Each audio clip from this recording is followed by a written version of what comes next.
All right, thank you so much. It's about time. We're starting exactly on top of the 20th minute. We are a few minutes late and we're starting just about now. Thank you.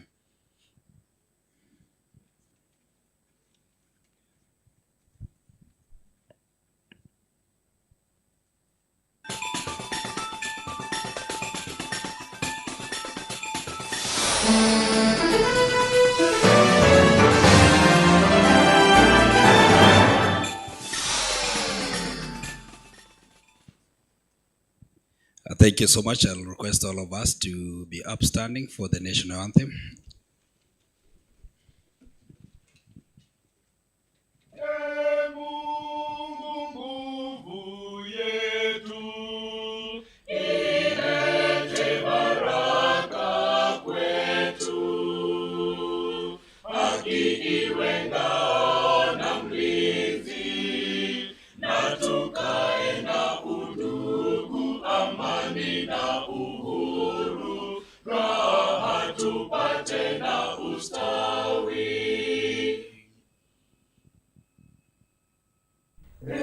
Mungu twaomba uilinde Jumuiya Afrika Mashariki, tuwezeshe kuishi kwa amani, tutimize na malengo yetu.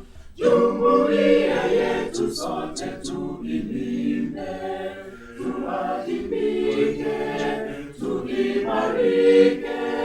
Umoja wetu ni nguzo yetu, idumu jumuiya yetu. Thank you. You may have your seats.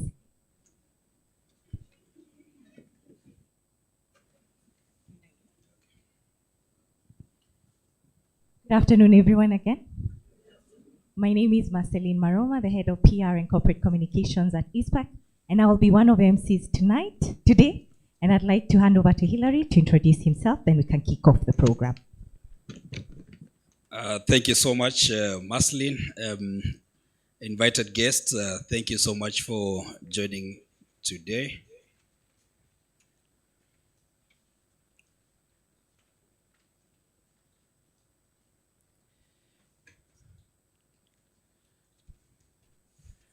Our chief guest, the Auditor General of the Republic of Kenya, represented ably by the Deputy Auditor General, Mr. Frederick Odhiambo. Our chief guest, Dr. David Oginde, the Chairman of Ethics and the Anti-Corruption Commission. Our Chairman, Professor Elizabeth Kalunda, our Vice Chairman, Council members present, all protocols observed. Karibuni sana to this town hall meeting today. Allow us to invite our CEO to do some opening remarks and welcoming remarks. And before she starts, allow me to invite my co-MC, Marceline, to just give us a few announcements and house rules so that we become comfortable as we engage in this town hall. Karibu sana, Marceline. Thank you, Hilary. As he mentioned, we're very excited to host you for our very fast town hall.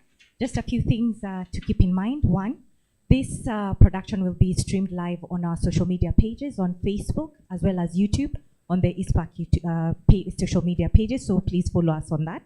And then two, we kindly request the members in the room and delegates if you could have your phones on silent so that we do not disrupt the conversation.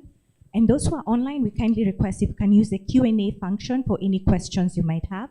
For those who are online on social media, we ask you to use our social media handles and tag us, and we'll be able to see the questions and we'll be able to answer that. There's a team that's currently waiting to answer all the questions. The final one, we have our Wi-Fi, the name is D-Link, and it's open, and the bathrooms are right outside the hall, and the secretariat is on to assist with any challenges. For now, we hand over to PA Dr. Grace, the Icpak CEO, for her opening remarks. Karibu, Daktari.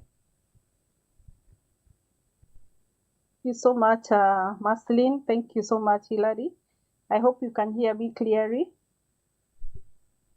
Yes, we can. Kindly confirm that you can hear me and you can see me. Yeah, loud and clear. Thank you so much.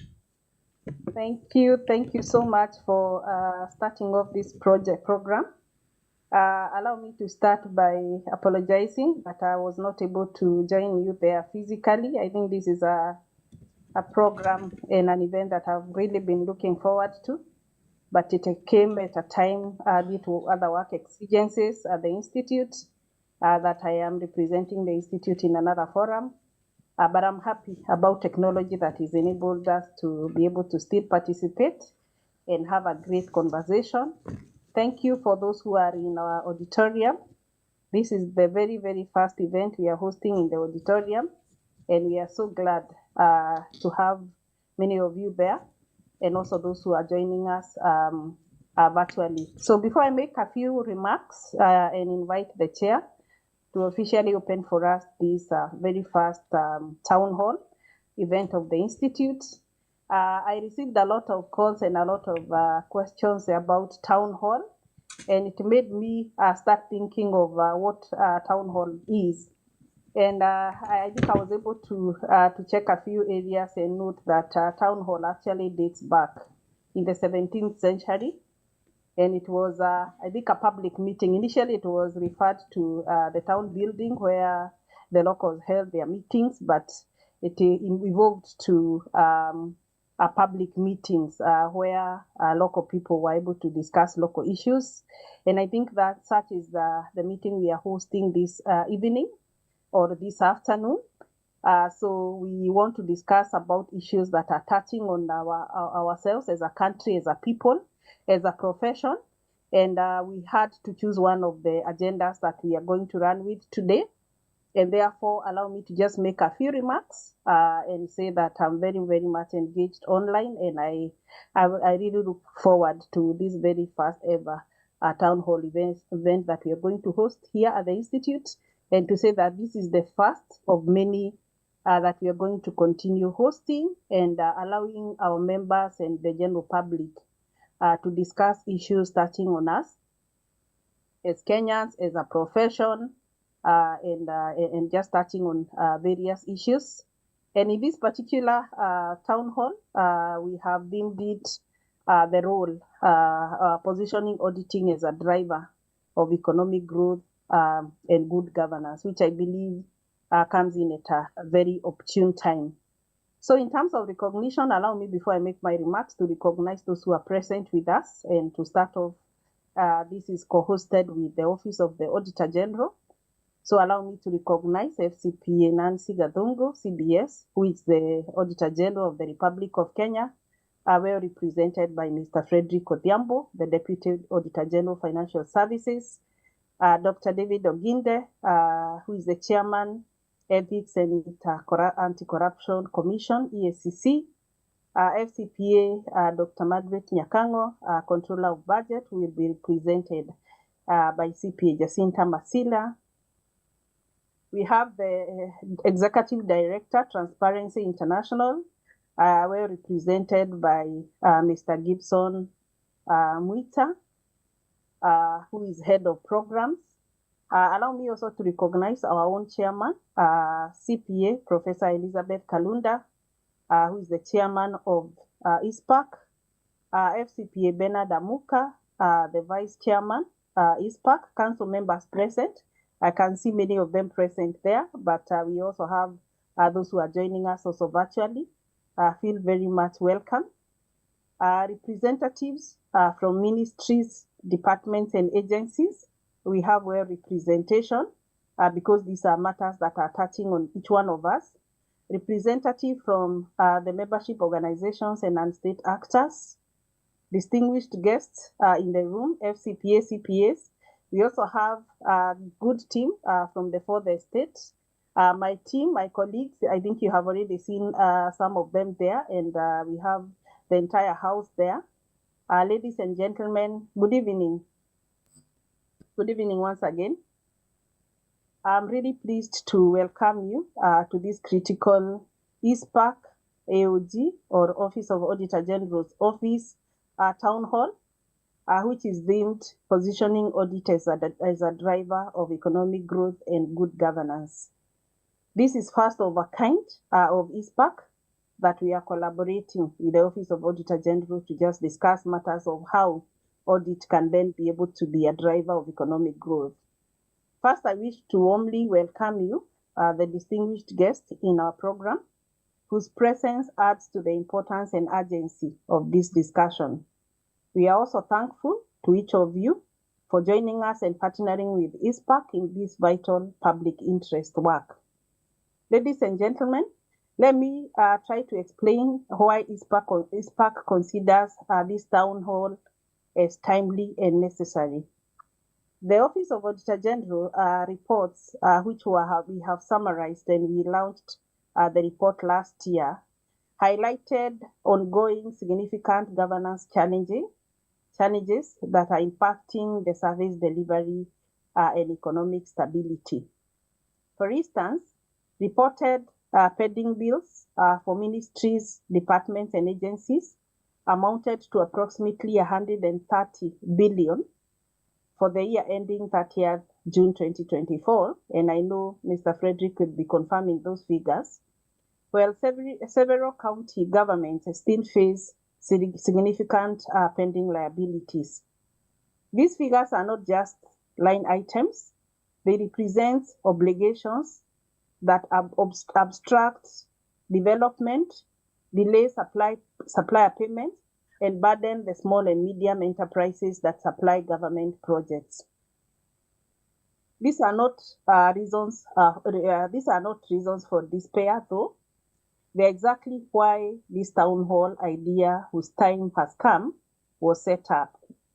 The international communities have evidence that constructive, inclusive public dialogue, combined with strong audit instructions and civic society scrutiny, can lead to better governance outcome.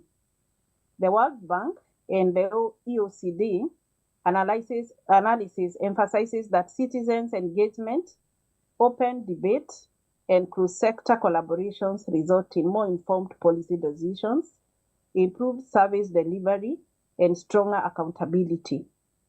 This town hall is Icpak's practical contribution to this global lesson, a forum where evidence is examined, scrutinized, and also solutions are developed in the public. Let me briefly explain why public auditing matters in Icpak and the country at large. Public auditing provides three vital public goods. Number one, information that is credible, independent, and reports on how public money is spent. Number two, it also acts as a deterrence by exposing misuse, which reduces incentives for corruption. And number three, it informs policy insights. Audit findings highlight systemic weaknesses that guide reforms in procurement, payments, internal controls, and also other service deliveries. That is why supporting and safeguarding the auditing institutions is not just a technical matter, but a national economic necessity. Icpak's approach is practical and multi-layered. We do not just talk about audit quality, we act to strengthen it. Last year, the Institute launched the County Government's Public Audit Review that targeted devolved units, whose findings have already informed us and have tailored trainings and engagement programs with county finance teams. This year, I think in about a month, in a few weeks, we are going to launch the public audit for the ministries, departments, and agencies, and this will inform further how policy and training, engagement, and capacity building can continue to be informed by the findings of their own. So as we continue implementing our mandatory audit quality review programs, which identifies farm-level weaknesses and directly supports remedial CPD technical clinics and farm monitoring to ensure the authenticity and assurance outputs. We are introducing the unique document identification number, UDIN, which is an initiative to prevent forged audit reports. UDIN is being deployed as an integrity tool for every signed financial and assurance document. For example, this will demonstrate how Icpak transforms audit evidence into capacity and protects the public. So as I come to conclude, let's plainly say that this town hall is not a one-off showpiece. Icpak intends to internalize the town hall format as a periodic, evidence-led public forum where audit offices, oversight agencies, parliament, civil society, and media, the professional routinely convene to track progress, demand implementation, and co-design solutions. We will incorporate the recommendations into our CPD and advisory work and follow up with targeted engagements. Research and practice show that sustained dialogue, not episodic outrage, leads to lasting reforms. So we also continue to amplify our public education through press statements, research releases, and targeted media engagement so that citizens understand the headlines and the remedies. We will continue to work with media houses to promote contextualized, accurate coverage of audit findings so that public pressure can convert into implementation. So in closing, let me underline the simple proposition that guides Icpak's engagement, that auditing is not an end in itself. It is the instrument by which public money is protected, services are delivered, and the conditions for private sector confidence and investment are improved. When audits are timely, acted upon, and communicated to the public, they become engines for growth and trust. This town hall starts a sustained, structured, and action-oriented dialogue. I invite you to engage fully in the panel and the following questions and answer sessions. Bring tough questions to the practical proposals. Let us convert evidence into reform. Thank you so much once again for joining us for this very first town hall. And I wish you and everybody else a great engagement. And I want to believe and trust that out of this town hall, a lot of solutions are going to come out of the conversations and the dialogue we are going to hold.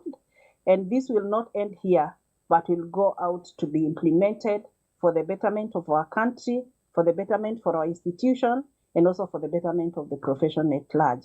Thank you so much. Thank you so much, CEO. Let's we now invite the chairman, CPA Professor Elizabeth Kalunda, to officially open the town hall. Thank you. Thank you. Tumpigie makofi anapokuja mbele. Asante sana, chairman. Karibu sana.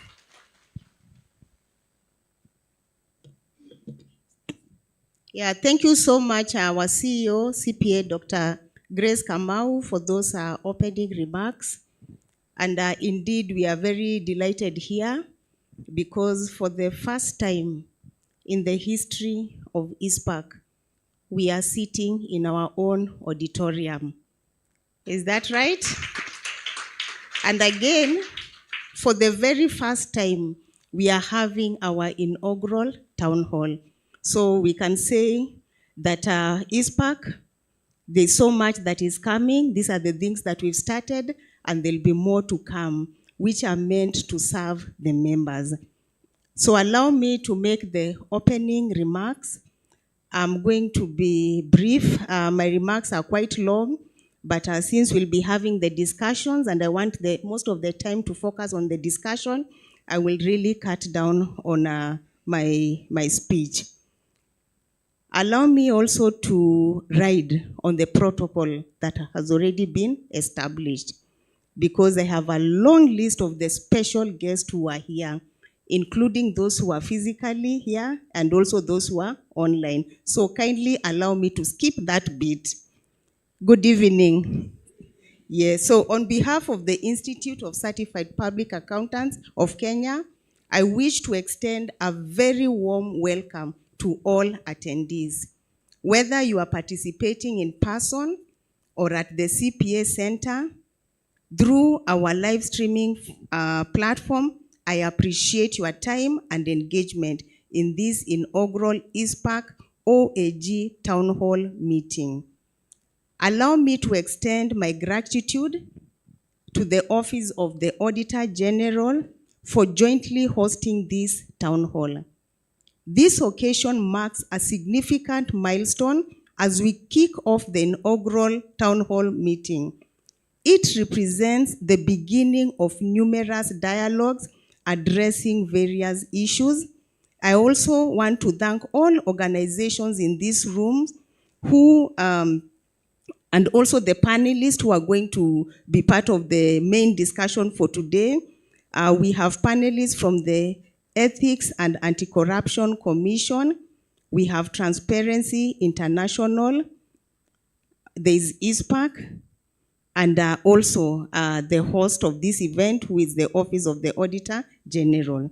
Your presence in this town hall underscores the gravity of today's theme and the collective resolve we must exercise to advance accountability and good governance in our nation. Fellow professionals, this platform was created as a strategic intervention to strengthen Kenya's accountability and economic governance ecosystem. It is a bridge it bridges a very critical gap between public sector auditors, private sector practitioners, and the citizens they ultimately serve. This activity is implemented as part of our key focus area under the Institute's strategic plan. We come together at a time of challenge and opportunity. And for those of us who follow the current news, you've heard a lot, especially starting from yesterday and just what has been happening, especially coming from the PSC Committee of Senate. So recently, the Office of the Auditor General and the Office of the Controller of Budget have faced significant criticism.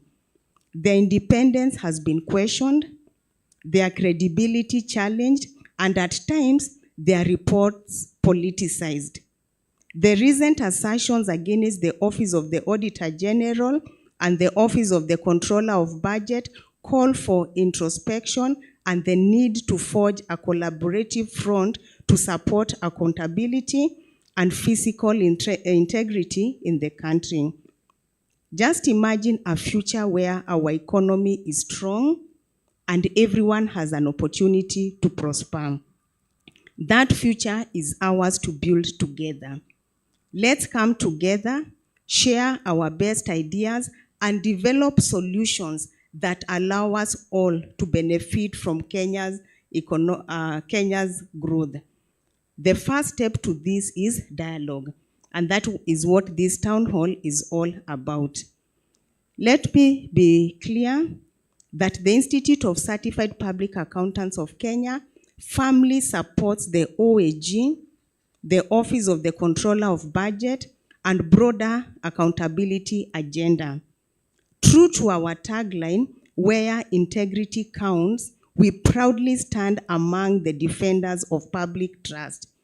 As such, at Icpak, we acknowledge and commend the efforts and initiatives these two independent offices put in place, recognizing their pivotal role in ensuring the prudent management of public resources in Kenya. Their mission is indeed our mission. We therefore reaffirm our unwavering professional solidarity and commitment to supporting their critical mandate. Ladies and gentlemen, today's town hall carries dual significance. One, it ushers in a new chapter of open, community-focused discussions on audit and governance. Secondly, it also coincides with the grand opening of Icpak's cutting-edge auditorium at the CPA Center. And for those of you who are online, I'm sure you've seen the images of the auditorium. This facility aims to lower the cost of CPDs for practitioners, reduce barriers to compliance, and offer a modern platform for dialogue and thought leadership. The fact that we inaugurate this space with a town hall centered on governance and accountability is symbolic. It reflects our intention to utilize this space for the profession and the public good. Now, fellow Kenyans, let me provide some background on why this discussion is urgent.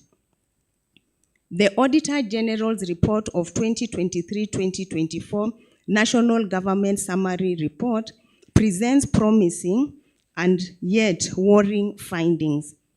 On one hand, 68% of ministries, departments, and agencies received unqualified opinions. Conversely, 32% of the entities received qualified adverse or disclaimer opinions, a warning sign indicating weak internal controls, compliance issues, and risk to fiscal responsibility. The report also highlighted pending bills amounting to Kenya shillings 195 billion, with development spending averaging only 15%, significantly below the 30% threshold set out in our PFM framework. At the country level, the situation is equally bleak. Icpak's review of Auditor General's report for county governments for 3 years, financial year 2020 to 2023, uncovered several critical issues within the financial reporting practices of county government. One, there was unsupported expenditure on goods and services, and this is a word that we keep hearing every time whenever a discussion about the reports is given. Two, there's been discrepancies in pending bills and balances, and this variation actually has delayed the payment. There's also delayed remittances of statutory deductions. Four, we've also seen variances between fiscal statement balances and IFMIS data. And fifth, non-compliance with legal and professional provisions. All these call for candid town hall conversations, such as the one organized today. Ladies and gentlemen, looking at the theme of today, which is positioning auditing as a driver of economic growth and good governance, could not be more fitting. Auditing should not, and I repeat, auditing should not and should never be reduced to a box-ticking exercise. Instead, it is a strategic instrument for national transformation. As Icpak, we are not standing still. Allow me to highlight a few initiatives that demonstrate our commitment. First, we are mainstreaming the Accountability Index.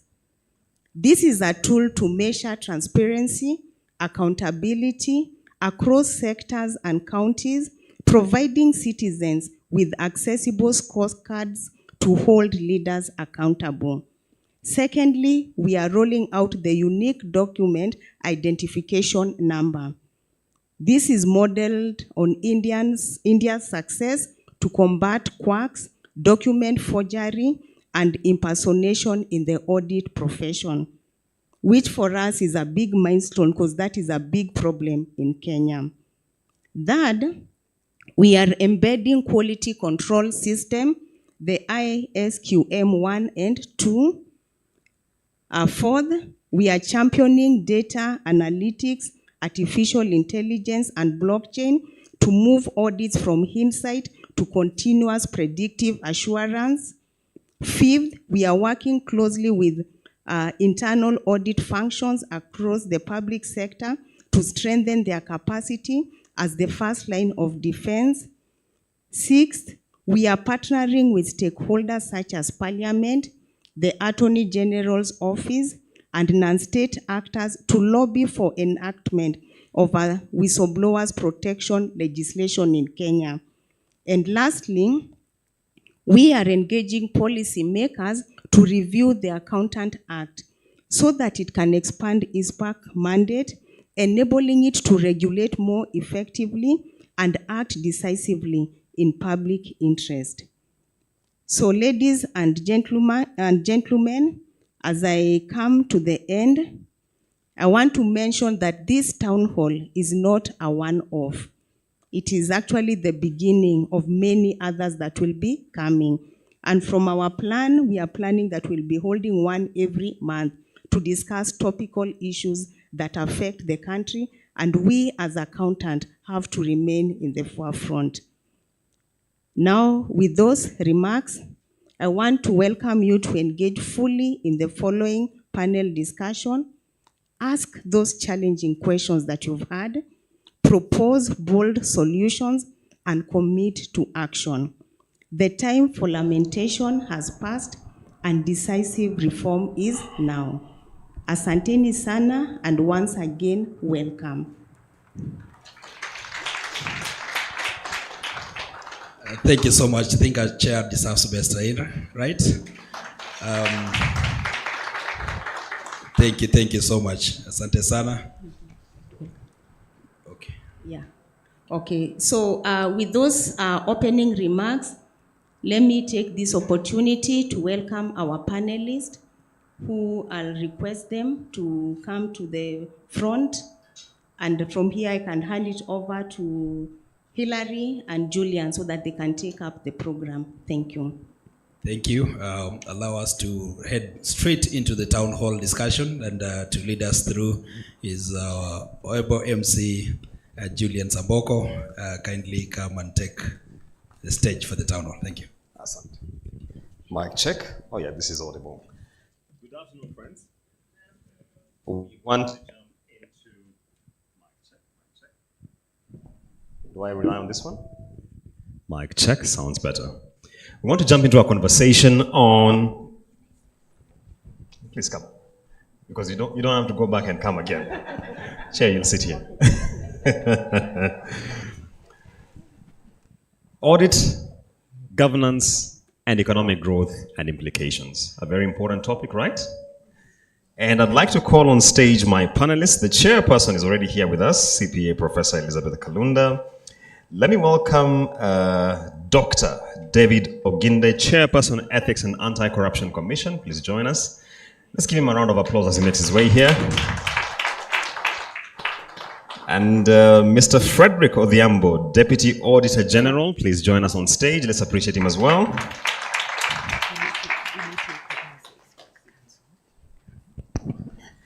And we have Gibson Moita, Head of Programs at Transparency International.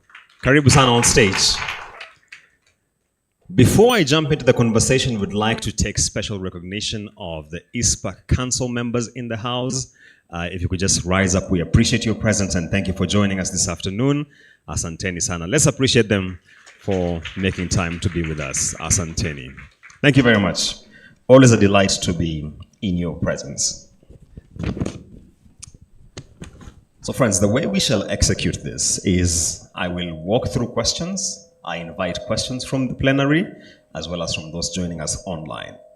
To kick us off, I'd like each panelist to introduce themselves, tell us what they do, the institution, and how they relate to the subject of audit, governance, and economic growth. And because we've just heard from the chair, let me start with the Dr. Oginde. Oh, yeah.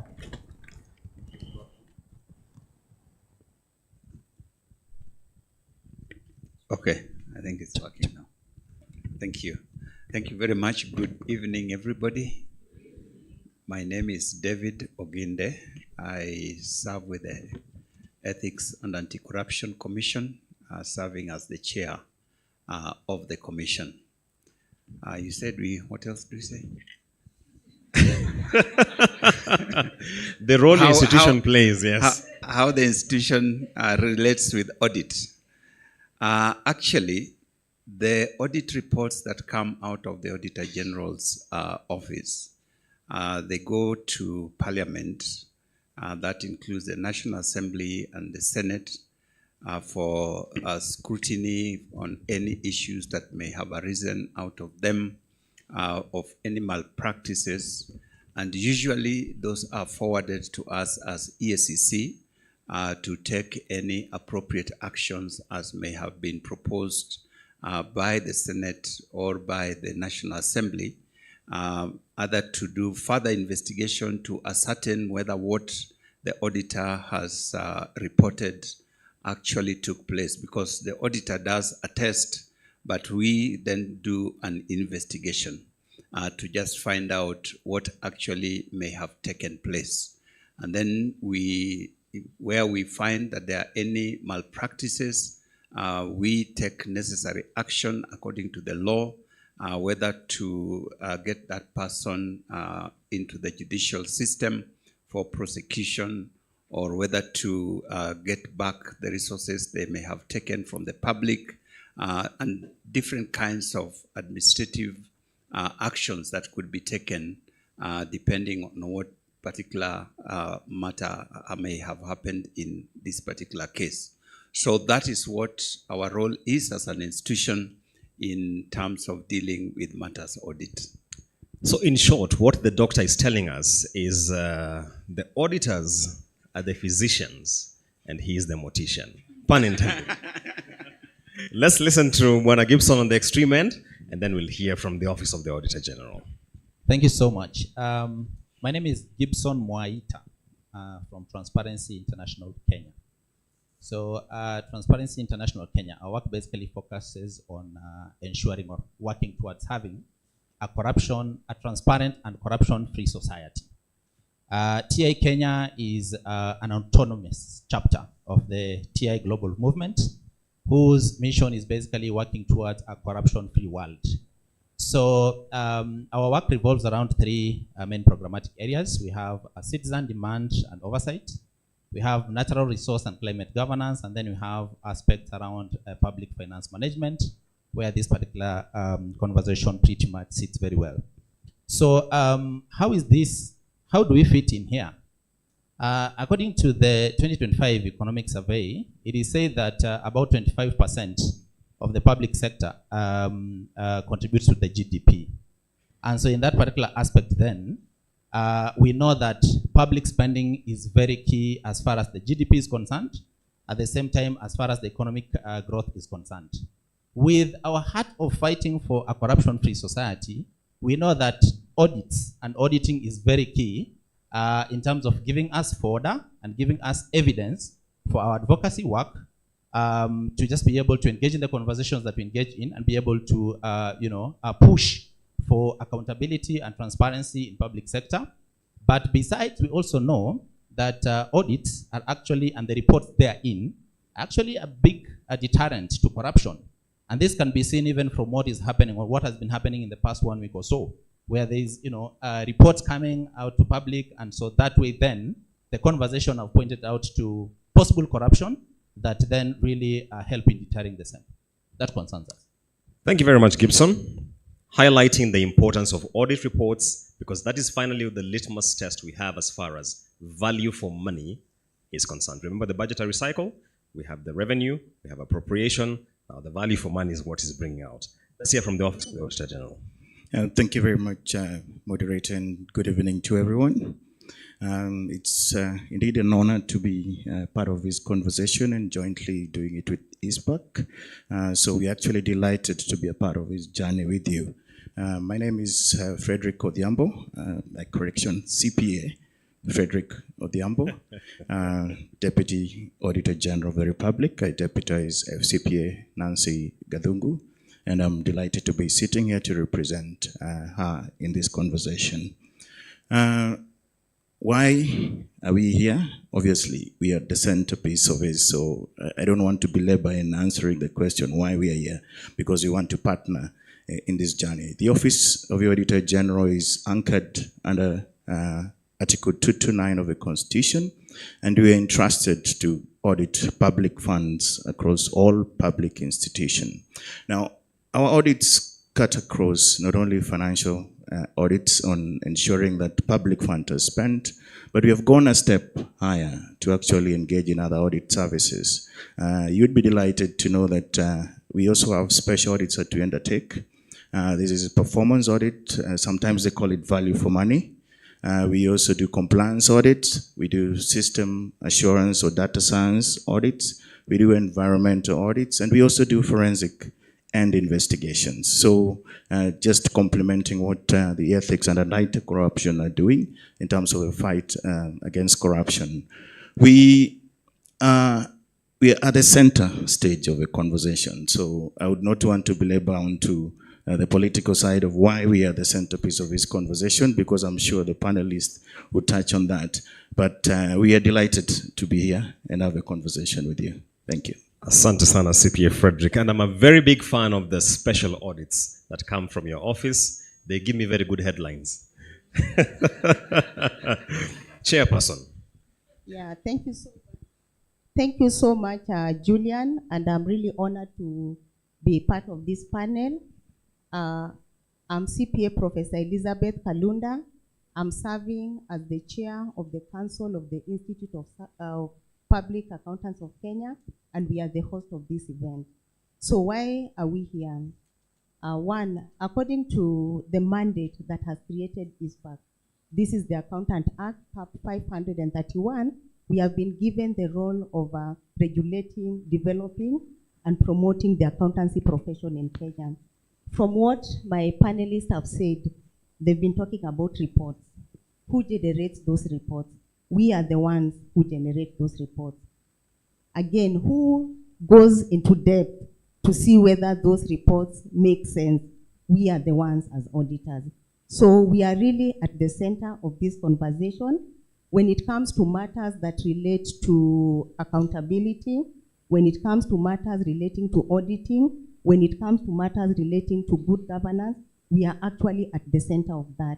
So when these conversations are had, as Icpak, we cannot just be participants, but we are active members of that discussion, and that is why we are here. Thank you. Thank you, Chair. So we get the triangulation that is happening here. They generate the reports. They audit the reports. This guy now, the entity he leads, takes charge in terms of action to be taken based on the reports submitted there. And we have the civil society, which then serves as a watchdog. So maybe the only voice which we'll need here next time is Parliament, because these reports go to Parliament. Now let's get into the questions. Let me start with Dr. David Oginde. What reforms have EACC developed to proactively detect corruption risks through early warning and mapping? Dr. Thank you very much. That's a very interesting question, because first of all, it assumes that there are some reforms that have been made and that there is some detection that is taking place. Where we are as an institution, we have several things that we do in order for us to deal with matters corruption and integrity. At the moment, I would say we do not have a system for detection, where if something is happening within an institution, we can get a report saying, you know, like the dashboard, where you see a red light and it's telling you your oil is low or your fuel is going down and that kind of thing. We don't have that kind of a system. We are looking forward to where that would happen. The closest you are getting to that, and it's not yet tested, and you know it is also generating a lot of conversation, is the EGP. We have been taken through the EGP system and how it is going to be working, and EACC is right at the center of that software or system that is being put in place. From where we sit, what we have been told by the experts that have developed this system, if it works the way it's supposed to work, for us, we are very excited about it. because this will be one way of detecting, to answer your question, where we can actually see how monies are moving from one place to another, how tenders are being managed, and so on. We know that there's been a lot of outcry and pushback, especially from the counties. I do not want to read too much into it. I would allow them to canvass their issues and concerns.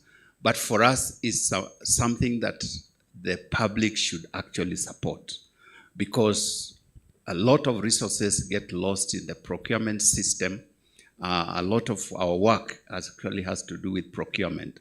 And so the way this system has been designed, we trust that it will give us a way through which we can detect and know what is happening where and how.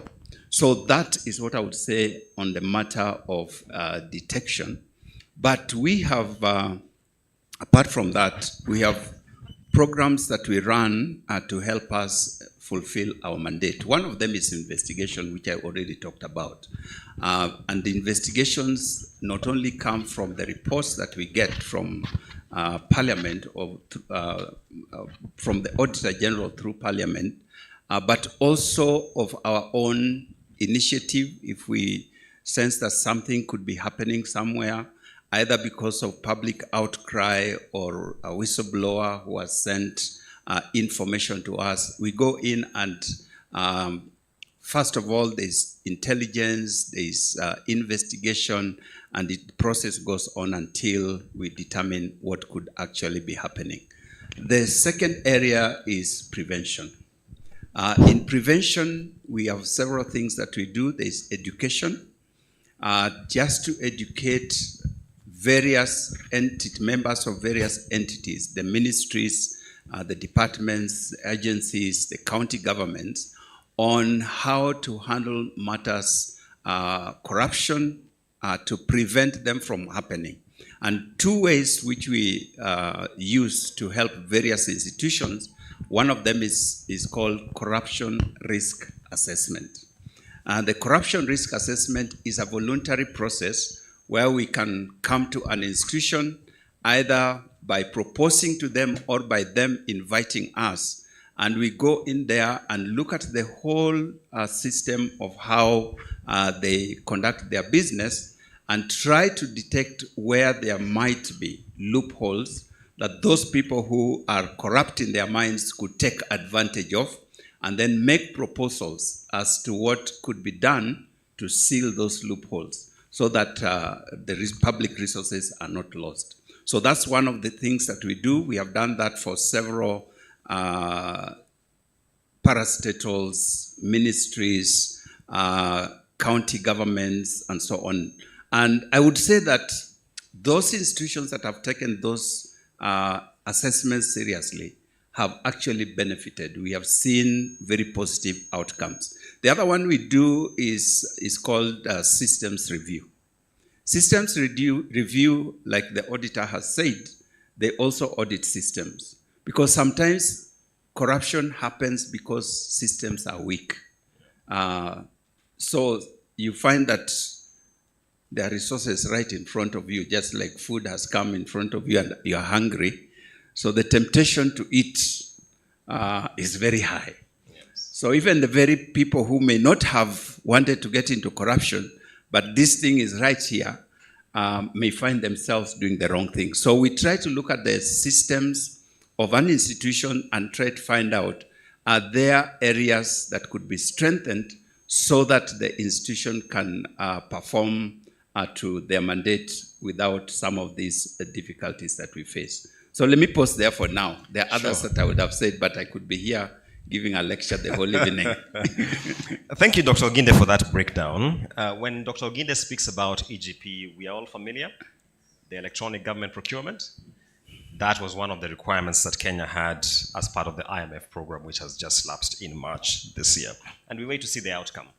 Based on best practice, I'm told it should save about 10% of the procurable budget. Thank you, Dr. Oginde, for that. Let me cross over to the Office of the Auditor General. What key reforms has your office initiated or implemented that assess whether public spending is achieving intended outcomes? Thank you very much for that question. First of all, let me just bring it to the attention of the viewers and the members seated here that last year was a very unprecedented year for the Office of Auditor General, because while ordinarily we had expected that entities submit to us financial statements by September of that year, we were hit by a High Court ruling that no audit report should be submitted to Parliament before 31st of December, because otherwise they'll be declared illegal and unconstitutional. Let me also put it out that the Auditor General audits more than 12,000 entities. So give and take a look at the chain of custody of the financial statements coming to us in September, and we have only 3 months to wrap this up, was actually quite unprecedented. That calls for a lot of introspecting for us as an office to see how we can actually turn around these audit reports and finalize them by 31st December. So we went through a soul search and tried to wrap up. Actually, if at all, we probably had 99% compliance with finalization of the audit reports by 31st December. We have realigned our processes. One, we've embraced technology. We have embraced big data analysis, because we now know government is automated through IFMIS. We have a module that we can actually access. We run business intelligence queries to actually get the information. So automation has actually helped us as an office to realign and be able to finalize and churn out the audit reports within the time frame that is required by the Constitution. Internally as well, we've been engaging with our stakeholders. To an extent, we lobby. We actually lobby with our clients, being an independent office, that if, for example, your financial statements ready before that timeline, you can actually give it to us so that we provide that service earlier to you and churn out the audit report that is necessary. The revelation actually came out this year when we got circular from the National Treasury that closed up a month to us, so that now entities are required to issue the financial statements by 31st August. And that has really helped us, because now we can plan early and prepare early to finalize those reports. We have been trying to capacity build our entities and governments and stakeholders, because I think the appetite for audit opinion has been quite prevalent, where when entities receive the audit report, the first point of call is, did I get a clean opinion? Or did I get an unqualified opinion, qualified, adverse, or a disclaimer of opinion?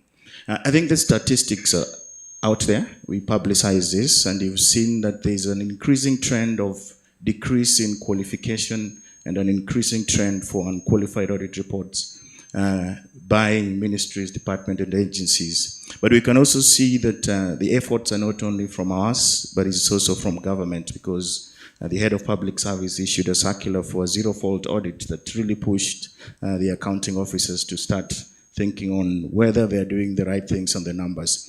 But then, as an audit office, we are saying, let's turn the attention from the opinion. The audit report actually has 3 sections. It's the opinion, and then there's the aspect for lawfulness, and there's an aspect for effectiveness, internal control, risk management, and governance. And we're actually advocating to entities, to Parliament, that the appetite for opinion should now fizzle, because the opinion only is about the numbers. It's about the accountant preparing the books in compliance with the standards. The rest of the report is actually more critical, because it speaks to issues to do with value for money, impact of government programs and projects, that now speaks to sustainability and economic growth. And that's the reason why we're actually having this conversation. So it's also a way to champion that. Let's focus the energy on those 2 sections of the Auditor General's report. The issues to do with lawfulness and effectiveness in utilization of public resources, and the issues to do with internal control, risk management, and governance, because we feel that's where the prevention aspect comes in. When you have strong systems, strong internal control, and a good oversight governance structure, you can actually avoid pilferage to a certain extent. I want to say that at a strategic level, we are also engaging in other frontiers or emerging issues. Recently, public institutions are adopting ESG reporting. This is economic, social, and governance reporting. But a lot of the public entities are still not certain on what to report and what to report. So we are engaging on that frontier, having conversation with the entities and see how we can actually co-opt them as part of the audit.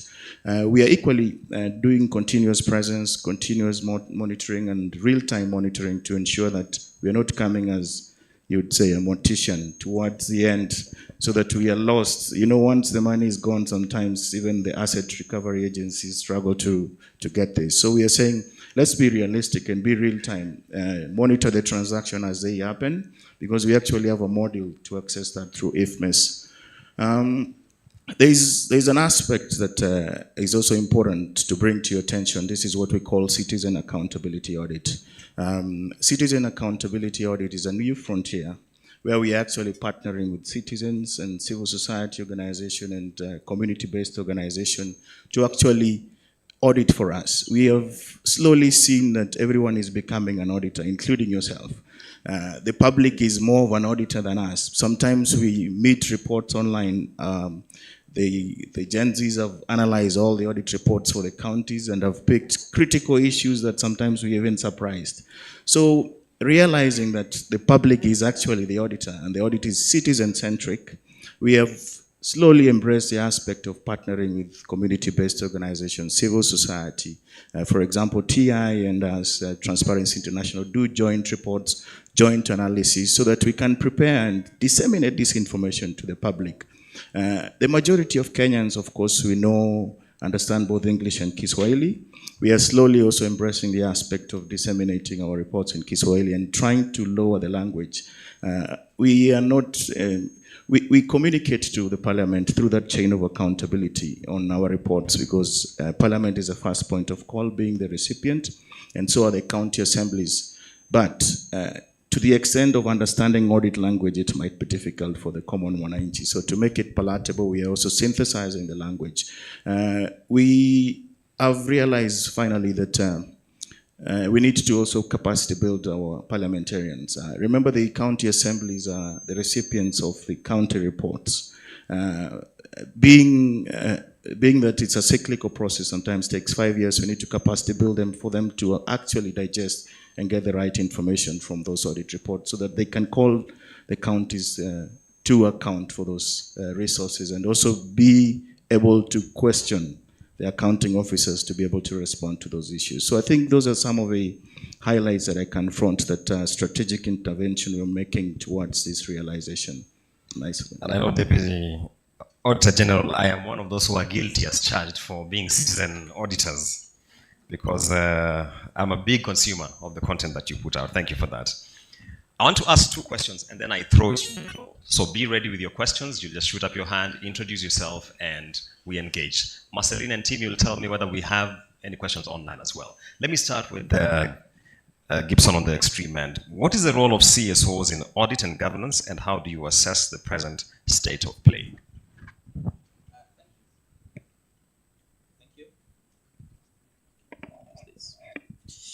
Thank you so much, and it's a good spot to actually respond to that question based on what CPA Fred has actually winded on. Because indeed, a part of what we do as CSOs is basically the aspects to do with sensitization and creation of public awareness. Once we have reports released, for instance, by the Auditor General and the different aspects of audit that we have, they're usually quite technical.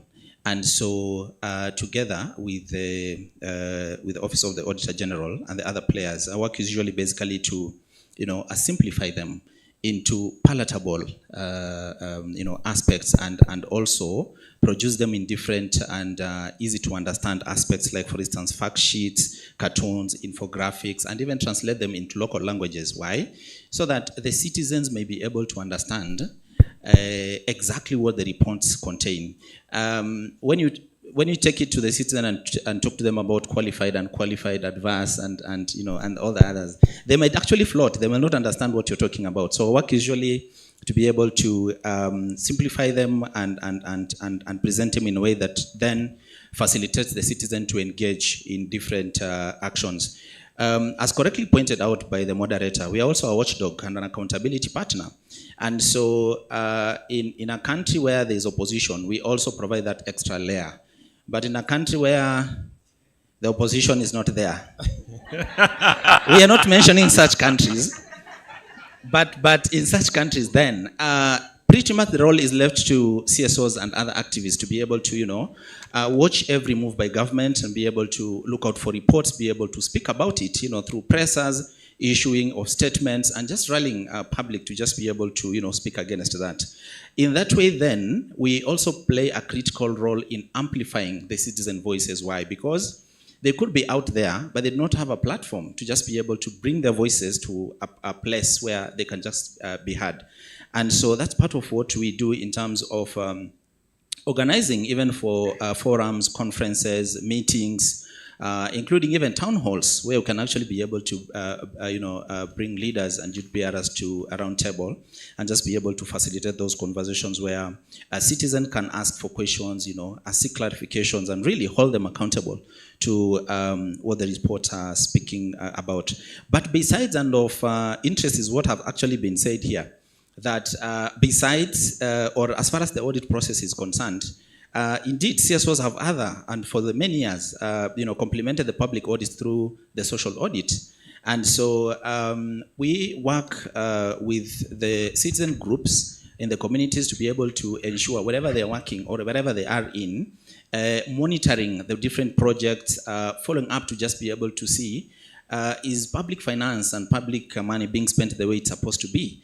There have been challenges around that, but we are happy that indeed we are making good strides around that, and we really happy about it. The other aspect is capacity building of the citizen in terms of how do they engage in important processes, like for instance budget processes, the social audit themselves, and just being able to ensure that also they are tracking some of the recommendations and some of the aspects that are contained in the reports, especially of major projects within the community. But the other aspect, which I'm happy that CPF Frederick has also alluded to, is just the support in terms of coming up with the necessary structures, mechanisms. Like for instance, from around 2016, CSOs of course have been working with the Office of the Auditor General to just be able to enrich the audit through the citizen participatory audits. I'm happy that now we have the citizen accountability audits, which currently is being handled by an entire doctorate. So that in itself is really a directorate. Sorry, that in itself is really a milestone and also shows part of the work that the CSOs have really been doing as far as working on the aspects of audit and good governance is concerned. So in summary, therefore, is to indicate that CSOs are really a good bridge between the citizens and the duty bearers in terms of either breaking down hard concepts and really facilitating that engagement. The current state of play, wow, there's a lot that can be said about it, honestly speaking. but just in a summary is that we are happy because from the two independent offices, Office of the Auditor General and the Control of Budget, we are seeing the boldness to continuously release those reports and speak about it and put it out there. The messes and the misuse that is happening, that is quite bold as far as our fight against corruption is concerned. The sad aspect of it is that it still points to corruption.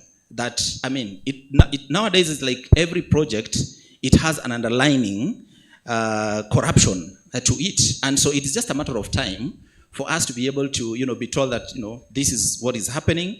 And through the audits, then that being brought to the light. But at the same time, for instance, of course, we still have the Access to Information Act 2016.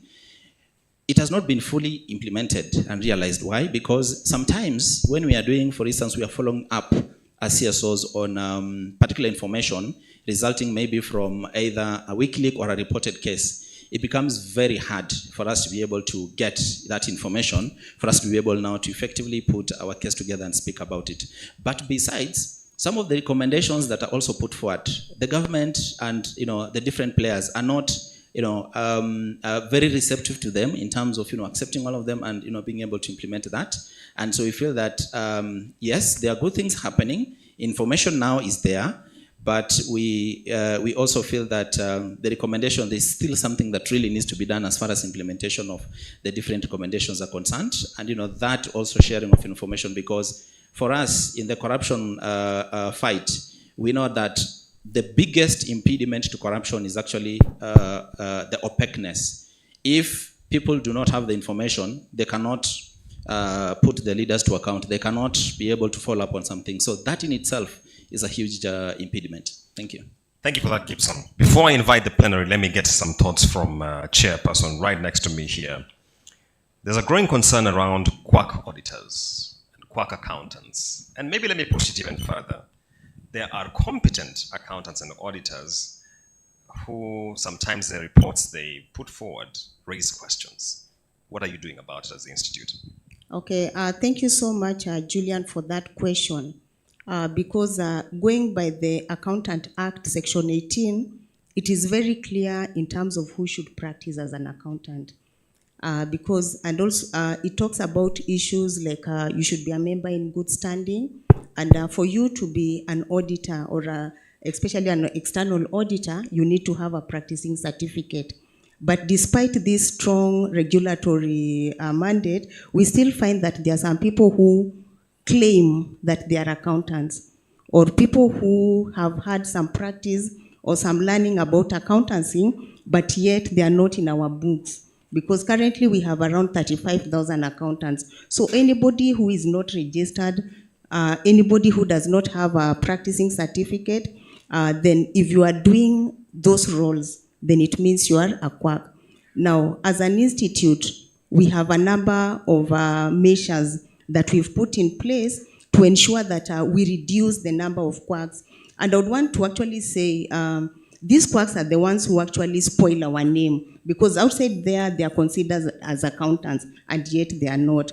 So as Icpak, what we are doing, one, we are creating public awareness, and by this we are informing the public that it is very easy to know who is a quack and who is a professional.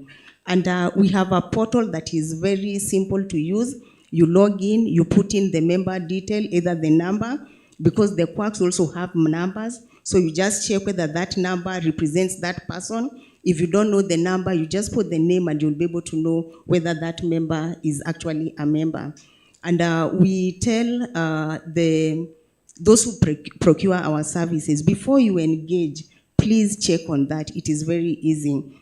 The other thing that we are doing is that we are looking at the regulation. The regulation as it is currently is not very clear on certain things, or does not give us that tool or the mandate to actually catch some people who pretend that they are accountants. So currently we are reviewing our act with a multi-agency so that we can bring in very clear definitions of who is an accountant, who can practice as an accountant, so that we can actually be able to just know and discipline those who are outside that description. Again, we are leveraging on technology. You've had a mention of UDIN, which is the Unique Document Identification Number. This is a technology that we benchmarked from India and other countries that have that. So the UDIN is a unique number that whenever a report comes from an auditor, it is given a number that you can trace that number back to whoever was verifying those statements. So we are going to do a lot of stakeholder engagement and sensitization, so that we tell them whenever you receive any documents that are financial in nature and they don't have that number, know that those are not genuine. And if they have a number, input that number and it will trace back on the accountant that is doing that. So for us, that is something that is really one of the big steps that we've made in terms of fighting the quack auditors. We know it will not cure it all, but it will reduce significantly. Again, for quacks to survive, they have to be protected by members. Because if you look at the work of a quack, it is not so different from what a professional accountant can do. Now, members, we request you to be vigilant. Don't give your stamps. Don't allow quacks, we know who quacks are, to use your certified, your verified number. So this is a fight that our members have to help us fight, because if we protect the quacks, if we allow them to do the work on our behalf and we know they are not qualified, then that actually encourages that behavior. Another thing that we are very keen on is on stakeholder engagement. And under stakeholder engagement, whatever we are doing here is part of those engagements that we are having. So one bit that we really want to ensure that we are protected, especially from the quack accountants, is we are requesting the procuring entities of accountancy services to please have professional accountants. And I've said that you can verify who they are. Because looking at our country, we've lost a lot of billions. And again, going by the discussions that we see in Senate from the park, actually discussions or hearings that are supposed to be telling us how our funds have been used well, they have actually become maybe hearings or avenues where as accountants we are put to ridicule, because the kind of books that have been prepared, the kind of people in those offices actually are not our profession, but they claim that they are accountants. So we are requesting all entities, please employ qualified accountants, ensure you have audit committees that are well composed in terms of the memberships, that we also have accountants there. So basically those are some of the things that we are doing to ensure that we are getting rid of these menace. And I want to say that as Icpak, we go by the tagline where integrity counts, and the members who are real members actually go by that tagline. Thank you. Thank you, Chair, for spelling out an effort being taken by the Institute to address this issue of quack auditors and accountants. Friends, the floor is yours. Just shoot up your hand, introduce yourself and institution, and keep it very succinct. And to whom you're raising the question.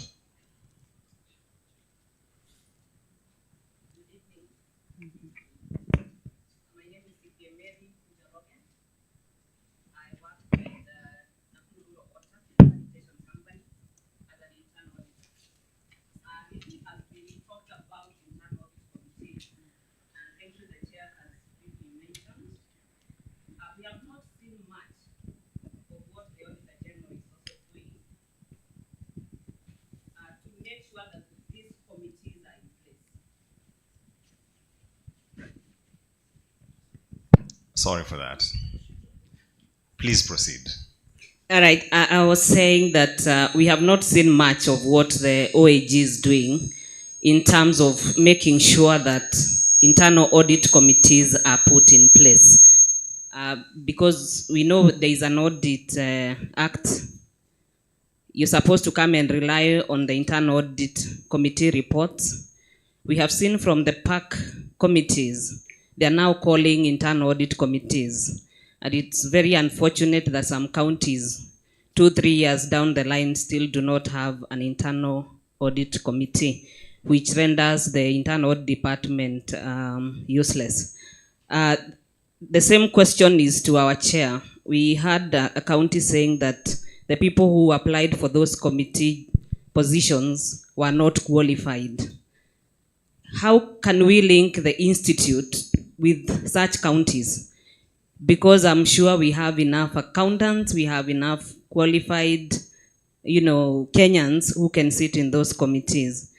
And I, coming from Nakuru, meant we are not qualified to serve. Let me hold you at that. Thank you for those two questions on internal audit committees. Let me take another question from the floor and then I shall come online so we have a good balance.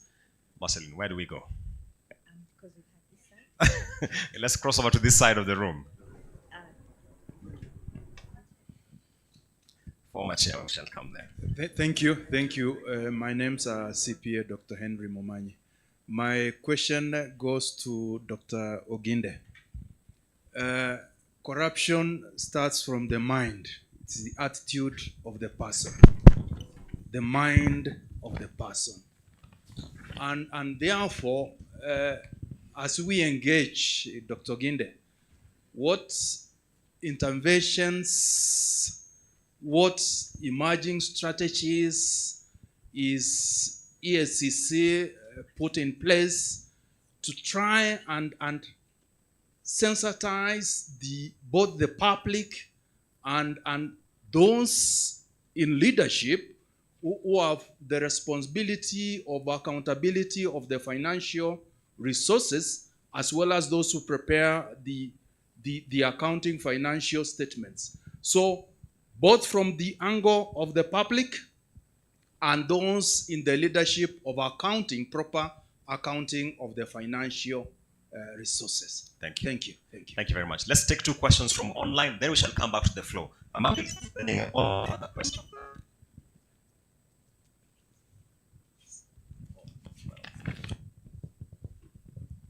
I read them from. All right, let's start with Brian K, who says, why does the EACC seem to focus more on arrests and publicized raids rather than successful prosecution?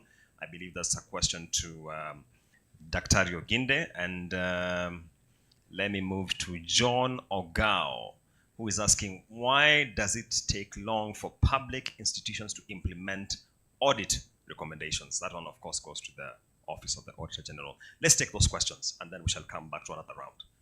Let me start with the Office of the Auditor General. Oh, the mics went.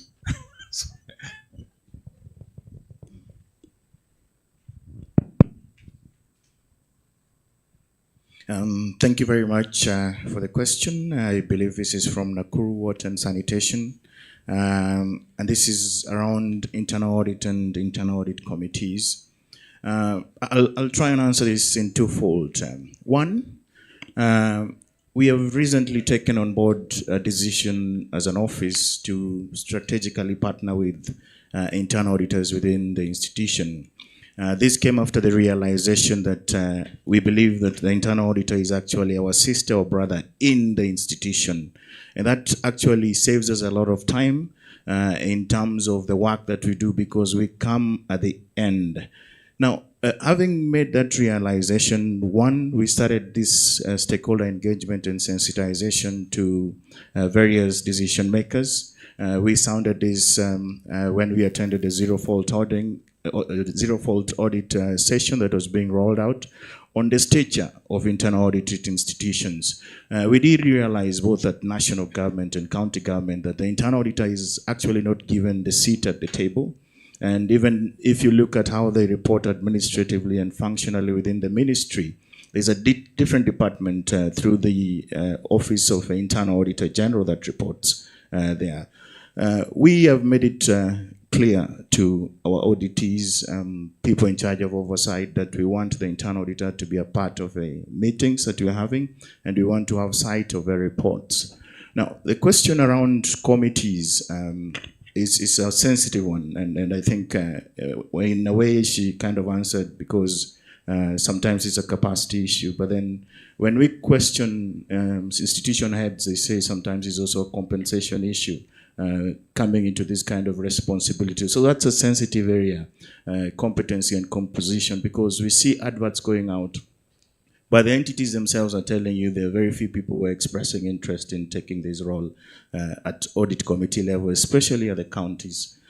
So that's a conversation that now maybe the institute can also yield in and see how do we actually amplify and get the interest of the professionals to come and join this committee. Be that as it may, I also want to say that in as much as we are amplifying this, we have also taken a keen interest in tracking audit recommendation, because for a long time, just to answer to the online question, we faced a lot of, let's call it sin of origin or legacy concerns, where we had entities having audit reports dating back to 5 years ago. And sometimes even the institutional head has left. We made a conscious decision to develop something we call a framework for tracking audit recommendations, so that we avoid this cyclical way of reporting as reported in the prior year, unreconciled expenses for 5 years running. Now, this framework of tracking audit recommendation actually works for us twofold. One, we realize that the chain of accountability of external reporting, where our report has to go to Parliament, has to be tabled in Parliament, discussed in Parliament, and a decision made, and a recommendation comes from Parliament for us to be able to do that follow-up, which we realize could take a lot more time, sometimes 3 years for him to even table this. We developed a framework that now focuses on internal audit recommendation, because we issue our audit issues and audit findings in twofold. We issue a management letter, and we also issue a draft audit report. Having an internal auditor in, our sister or our brother in, following up this internal audit recommendation actually gave us a leapfrog and actually helped us be able to navigate through our unprecedented year last year. So we are working with them as internal auditors to actually help track our internal recommendations, which goes through the ML as we wait for external audit recommendations that has to come from either the oversight committees in Senate, Parliament, or the County Assembly, which can sometimes take time. And we realize that that is something that we have no control over because it's extraneous to us. But then we can work with our internal auditors to actually help track those internal recommendations that are issued through ML. So in a nutshell, yes, we communicate to them. We sounded the aspect that they also need to get a seat at the table. You elevate their stature, so they are also listening to this. We advocate that management actually have both the accountants or the head of finance and the head of internal audit tracking these recommendations for us so that they can also have involvement with this. But the other one about committees, again, that's a subject for a conversation that can take longer. So I wish to submit in those kind of response. There was a second went to Icpak, and I'd like to invite the chair to respond.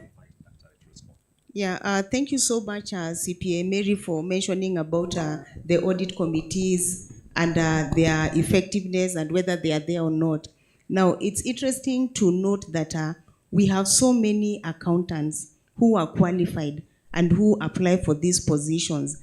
But unfortunately, these members are not being appointed as the audit committees. And also going by those who have been appointed, and a study that we did at Icpak to look at the effectiveness of audit committees, we noted that one, the reports that come from the audit committees are never implemented. Now, for us to cure some of these issues, and especially what the Auditor General reports, actually looking at the reports that have been generated by the audit committee and the reports that are published by the Auditor General, they are very similar.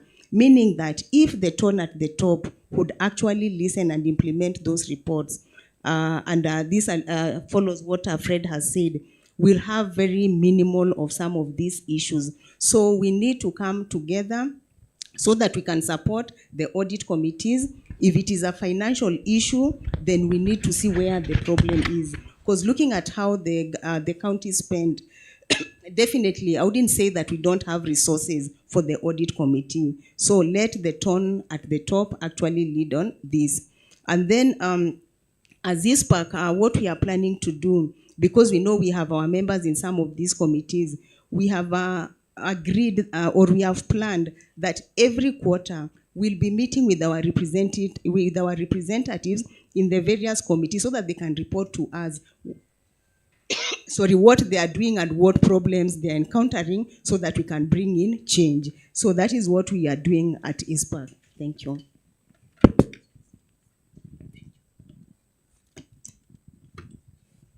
Sally, there were some 3 questions for you.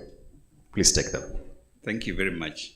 The first question was about corruption starting in the mind, which I totally agree with. It starts from the mind, it drops to the heart, and then it becomes chronic. Then it's buried in the pockets. And it lines the pockets. Yes. This is where I mentioned earlier that some of the things that we do, the initiatives that we have, includes education.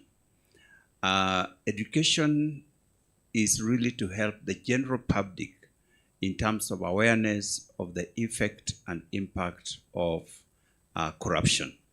One of the things that you may have heard me say, and I continue to say, is that our public before I say that, according to the surveys that we have done, the number of people who are actually involved in corruption and sometimes go out of their way to pay even simple bribes is a very small percentage. In our last survey that we did, there were about 25%. As over 70% of Kenyans do not seek to pay bribes, neither do they require bribes, those who are serving. But the few are the ones that mess us up. Now, what I wanted to say, having said that, is that as a society, we have not made a connection between corruption and the problems that we are facing. So we may not be having medicine in hospital. We may be having roads that are not paved. We may be having schools that have no capitation. We may be having, and the list goes on, all the things that we cry about. But at the same time, we have not connected that the reason that you don't have those things is because somebody took the money that would have supplied them. That is a big disconnect that requires serious education. So this same person who has taken your money that would have built your road comes back and gives you 200 shillings, and they are like a god before you. These people are worshipped. If ESCC should go for any of them, the same wananchi will come out at our person is being persecuted for political reasons. And yet, this is the person who has taken the money that would have brought, built classrooms for your schools, for your children. These are the person who has taken money that would have been used to pay teachers' salary. This is the person who has taken the capitation money and is giving you a little of it, and then you are singing his song or her song. So this is an area of education that we want to call upon the general public to help us help the society, the general ordinary citizen, to make that link. Therefore, be able to ask relevant questions. We would like to see citizen, I heard somebody talk about citizen audit.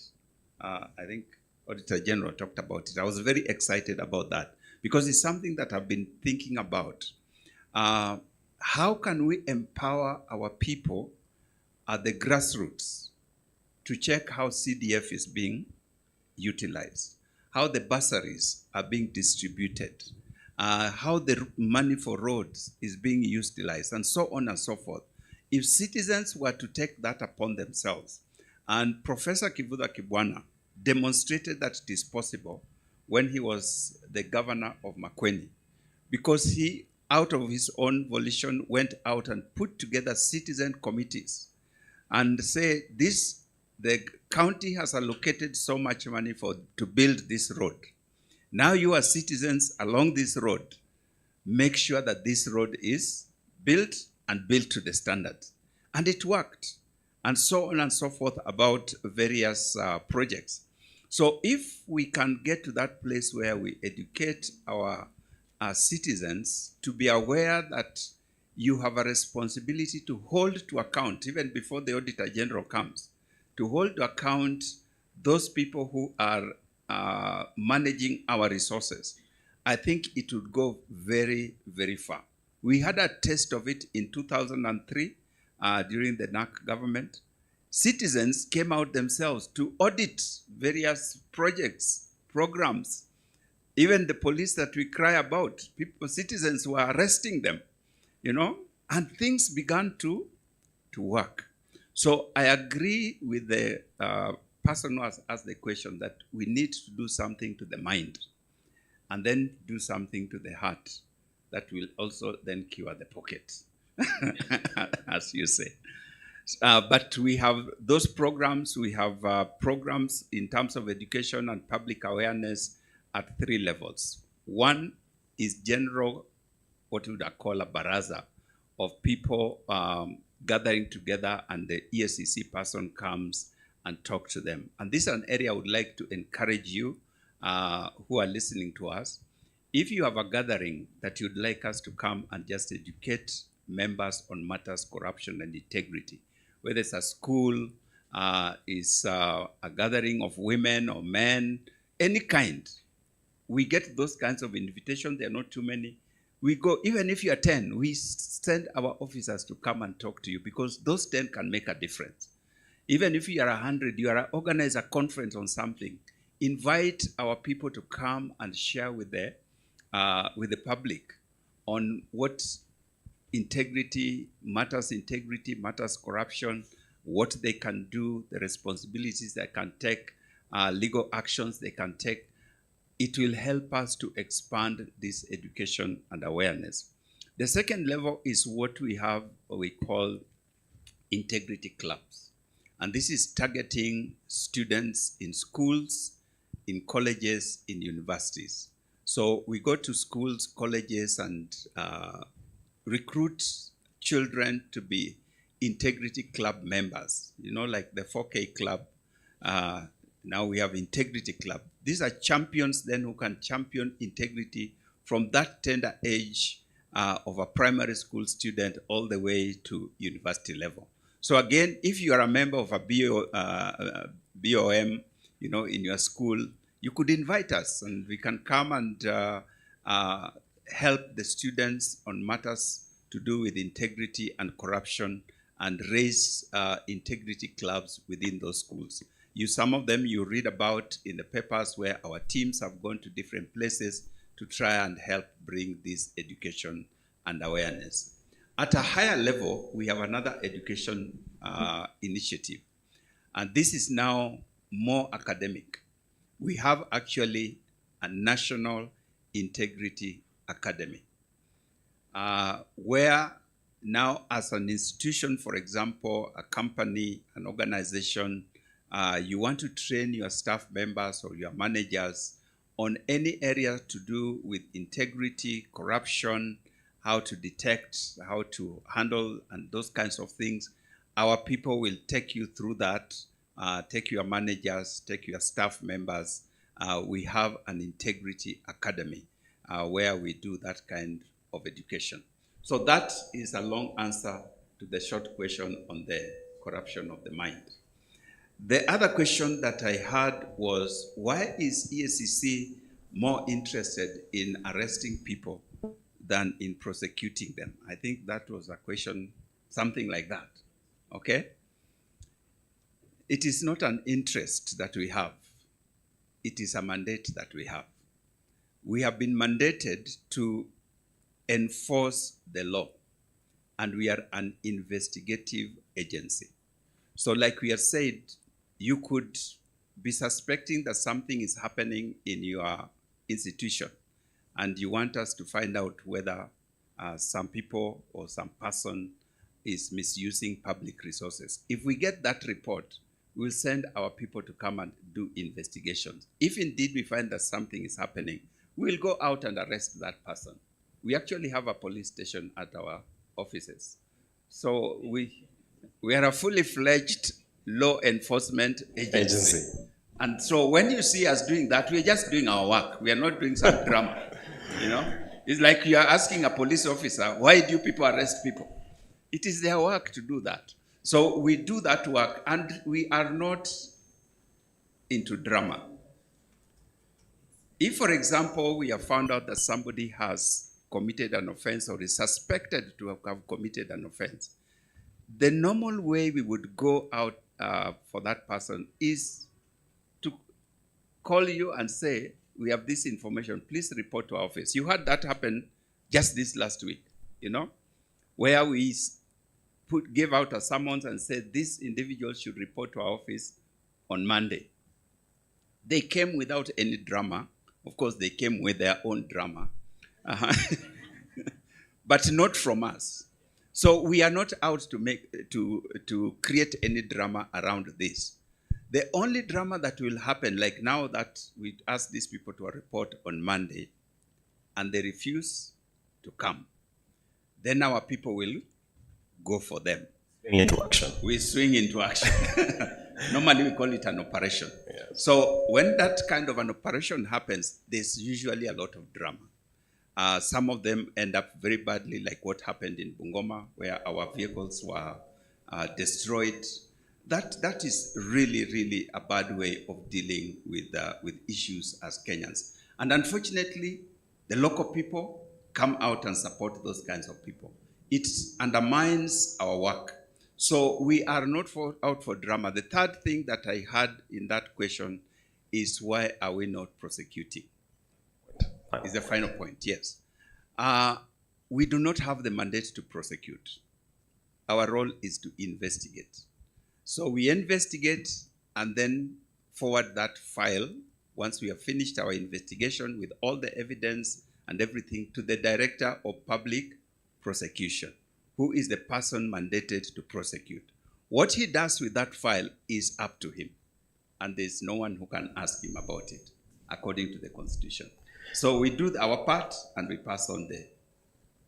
Thank you, Doc, for that. There's a question at the back from the Fourth Estate. Let's hear it. Good evening, everybody. My name is Mashirima Kapombe from Citizen TV. I have two questions, one for Dr. Oginde and one for the Deputy Auditor General.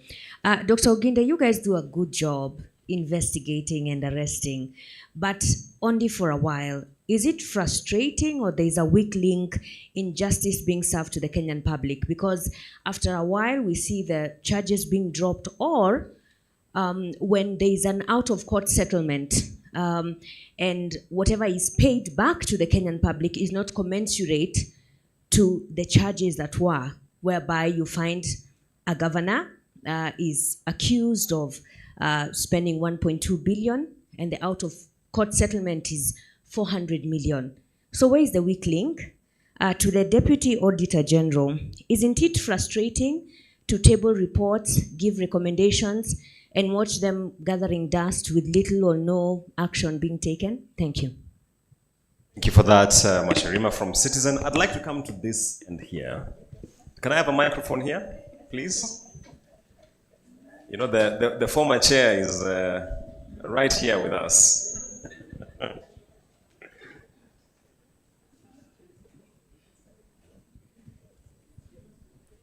Thank you very much. And first of all, thanks to Icpak, and congratulations on this lovely auditorium and this town hall style meeting.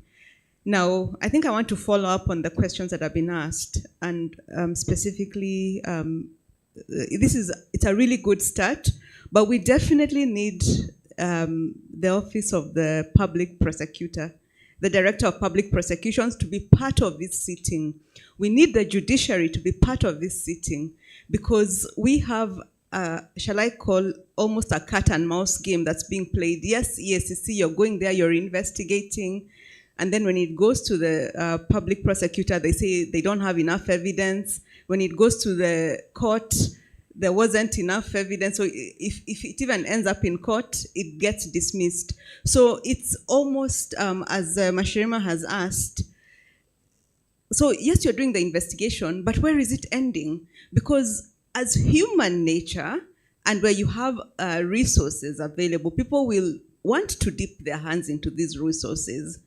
But unless there's a deterrent in terms of people actually being prosecuted and ending up with either asset recovery or in jail or in both, none of what's happening will ever stop.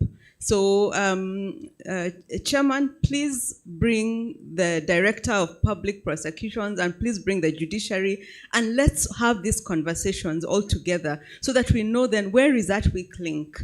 We can sit here, we'll talk to ourselves until the cows come home, but until those two parties are here to tell us why are these cases going nowhere? Is it that ESCC, you're doing a shoddy job in terms of gathering that evidence? We've seen even cases that involved international and local. The international aspects, they picked up those cases, they prosecuted, they did asset recovery. I think there was a case, I can't remember the exact name, in the UK. Chicken Gate, yes. And they even did asset recovery. They even gave us back the money, isn't it? But on our end, has anything ever happened? So please, let's bring the Office of the Director of Public Prosecutions, and let us bring the judiciary here to tell us where are the gaps. Where are the gaps? Thank you. Thank you. I can see many hands are up. Now that we've been here, can we move to this side? Just take one from there, then I read one online and we close it. Marceline, we need a longer town hall. No, the mic has been hijacked. Ask your question. Ask your question. Thank you. My name is SCPA Owen Koimburi. Before the questions, let me just do a very quick comment. In 1998 in the US, there was one of the largest corporate scandals, Enron scandal. It led to jail terms for the directors.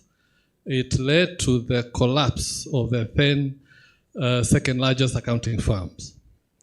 Let me then go to look at the second part of this discussion, the link between auditing and economic growth.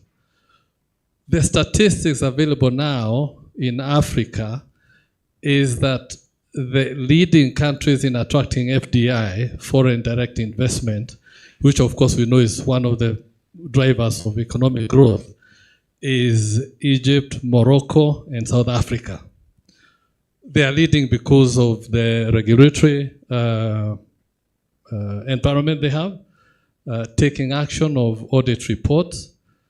And if we are looking, that is FDI, but in terms of economic growth, again, let me just mention the key ones that are getting GDP growth. Of course, Rwanda is one of them, and India. 30 seconds. So there is 30 seconds. The question now is riding on this aspect of action. And for you, I know there's been a talk about getting prosecutorial powers for the EACC, and perhaps they're getting special courts to listen to these corruption cases and finish them within the shortest time possible. How far has that gone? Is there any roadblock to that? One quick question to CPA. You mentioned two critical factors, in fact three: the audit opinion, the value for money, and the other one was lawful. How soon can we get the lawful part of the audit opinion, audit report, and also the value for money as subjects of discussion, especially in the parliamentary committee, so that they are not dwelling on generalities? Thank you. Thank you. Let's take one last question here from this gentleman who's standing.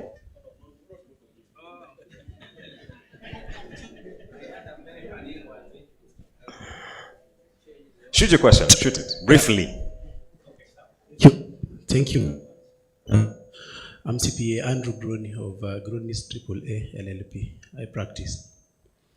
I have about a comment. One question. Yes. The government departments, particularly counties, deducting pay as you earn and NSSF and all those things from their employees who are known with ID numbers and PIN numbers, they are not submitting these ones for years to KRA. And as small firms, we deduct and pay faithfully, and nothing happens to them. Are we in the same world? Number two, kindly, number two, you find that practitioners, we thank our institute for coming up with a UDIN number for auditors. Our small firms do remit and do a few things to submit taxes. And then they fail to pay one invoice. That PIN is closed. When you go there, you are not even asked for the audited financial statements for special table. You are asked for the bank statement. Bank statement is an original document, has not been processed. Put in there, say all those things that were banked, you know your auditors. that all those ones are sales. Then the young, small farms are closed completely. We are in the same society. Thank you for that. Thank you. Now, I'm sorry, we have to close it out. Let me take one question online. One question. One question. How about recommendation?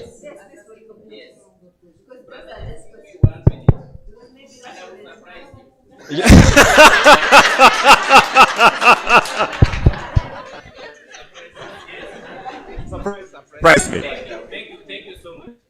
For the members who are meeting me for the first time, I'm senior economist Patrick Nyangweso and CEO of National Taxpayers Association. Don't worry whether it doesn't work. I am not I have just two quick comments. Now, citizen accountability audit is the cure of all this we are discussing.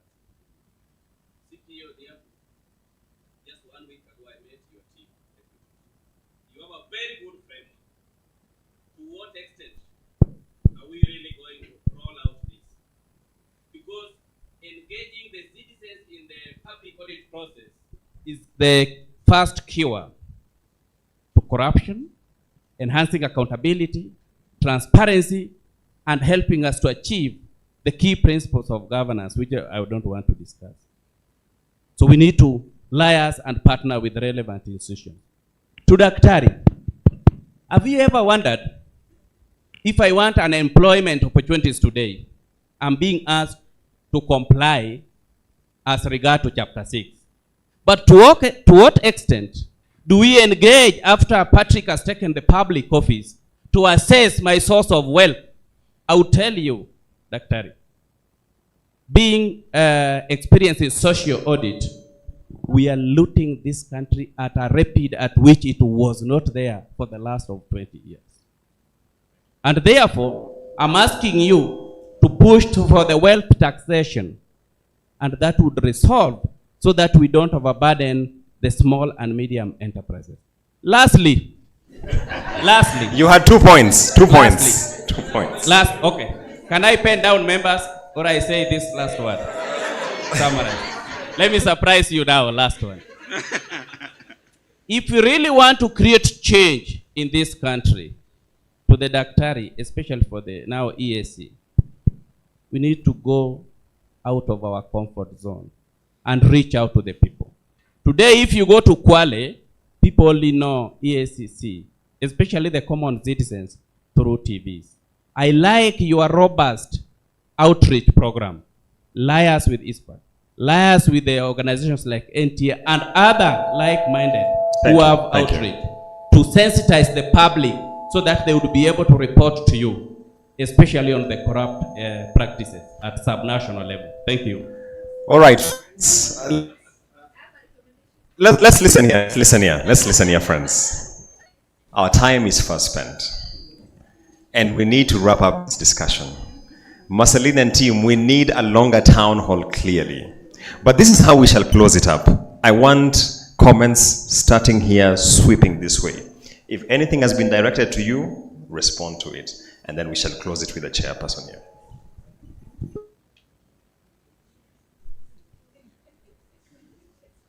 The chairman has taken her veto power, and I must listen to the senator here.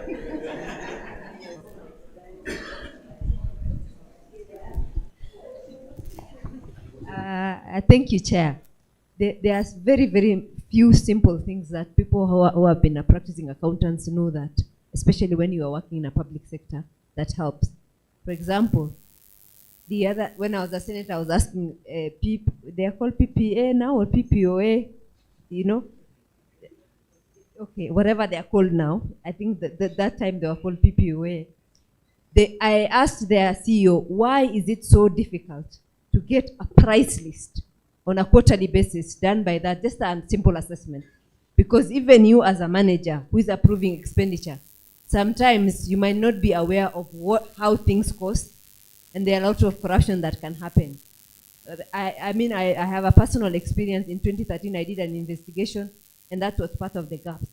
The other thing is, in the counties, I think there is a need, even for the Auditor General, to ensure that the parameters for internal resource allocation, internal revenue, the budget for internal revenue. Counties have money, and then there's a budget for internal revenue. They normally overstate that. And then as a result, there's a lot of pending bills because they spend based on money that they don't have. That's another recommendation, and I think that you need to have. And then the other thing, does the new system have list of tenders, suppliers? Can you be able to see that clearly? If it's not, then that needs to be included so that we don't have same people getting same tenders all the time, so that at least that itself is a red flag. Thank you. Thank you, Senator. Another veto has come in. Thank you so much. I'll stand up. My name is FCPA Susan Oyatsi. I work in the Executive Office of the President, working with the Head of Public Service, who is very, very passionate about internal audit and audit queries. Actually, it began with a conversation with FCPA Nancy, and she was saying nobody, just as we've heard from the deputy, nobody follows up internal or external recommendations. So what is he doing? What is he doing to make sure that the questions or recommendations are implemented? There's a lot going on. Even the law in itself, especially the county, the Public Audit Act and the regulations, where the selection of the audit committee members are done by the accounting officer. So you tell Susan, if she's the accounting officer, please form the committee, the audit committee. I'll definitely look for the chair who is my friend, the former chair who is my friend, to be on the committee. Will that be really oversight? So that will be coming to you as key stakeholders to give in input. It has begun. It is something that he's running with it, with the Internal Auditor General. And please, we need you to be very, very candid on it. Another thing, somebody asked, why does it take very long to implement audit questions? Remember, we've had 2 audit committees for a very long time in Parliament. Now, we thank God we have 6 audit committees, at least the backlog, because you know the audit cycle that goes and we have to wait for the recommendations from Parliament, but at least the 6, currently there are 2, 2021, 2022 is done. So the Head of Public Service has picked those resolutions from the House, just following the law so that somebody doesn't run to court and say you don't have the powers. So with those recommendations, there are some administrative actions that he can easily deal, but that is only the executive side. We have the other arm, you know, the judiciary. They'll tell you we are independent. The other government, they will tell you why we are independent. So we have to be very careful on how to work with them, and there's a lot of collaborations that are coming in. The Public Finance Management Standing Committee, which came in law in 2016, has never been effective. It is something that the Head of Public Service is very, very keen now in the ministries, so that they meet, because most of these questions, most of these recommendations, these are the people who are supposed to implement the recommendations. Now, the committees were not effective, yet they have been there in law from 2016. So there's a lot that is happening. We need you, and we are very happy with the Institute. Currently, as we talk, the Institute is helping the Head of Public Service to review the adverse and disclaimer reports. Because of the capacity, of course, we are very few in his office. So they are reviewing the adverse and disclaimer reports, and action will be taken for the executive wing or the executive arm. So we are here. We need your suggestions. Zero fault audit all means about just improving every day. Every day, keep improving. Just as we heard from the Deputy Auditor General, By the time they come, if we have done a lot of internal audit, a lot of improvements, then there'll be very little that they will do. The internal auditor was somebody who was put aside in government. There are high risks. Even the audit committee, their allowances was 5,000 or 8,000. So if you tax it, the sitting allowance, then what do you take home? Most of you, very professionals, people love this country. I've seen an audit committee member who comes from South Africa for the meeting, and the meeting doesn't take place. Another one is coming from Rwanda to attend the ministry audit committee. They are called ministerial audit committees. But then the accounting officer and a feature, the meeting doesn't take place. So the audit fees or the allowances have improved. Please, when they are put up, the adverts are put up, apply.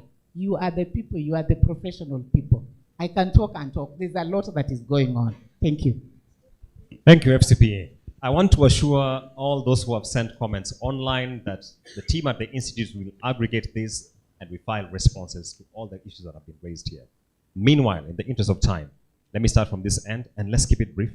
If you had questions, especially these two gentlemen, please respond to them. Thank you so much for the opportunity. And yeah, it's quite interesting to hear the conversations happening and even the questions coming from the live audience here and also online. And also getting the feeling that the anger that even people have in terms of some of the cases that have been taken up and then maybe them not seeing or them not going through to the end. Now, part of what we do as TI in this space of, really forging for or advocating for good governance is also generation of evidence. And so one of the areas that we have looked into is, for instance, one of the reports that we call Rubber Meets the Road, which is basically an assessment of the anti-corruption laws and institutions and to what level they have succeeded, has pointed out to some of the gaps, including, for instance, overlaps in mandate, including, for instance, aspects to do with funding, including political interference and all that, but also has pointed out to one of the things that is coming out clearly, cases taking too long in court, such that then at the end of it, people really don't get justice. So that in itself then has a fuel corruption, because if people see that their cases in court, they have not been prosecuted to the end and people have not been taken, for instance, they feel like there's no justice, so that means that people can get away with it. That being said anyway, is that for us CSOs, we know that good governance is something that would for sure result in economic growth, because at the moment, what is happening is that we are witnessing a lot of investors, for instance, even some of them exiting our country and even moving to the neighboring countries. Why? Because of the increase in corruption. And so that reduced investor confidence is something that really is hampering our economic growth and largely points out to issues to do with governance. Where does it start from? The leaders that we have.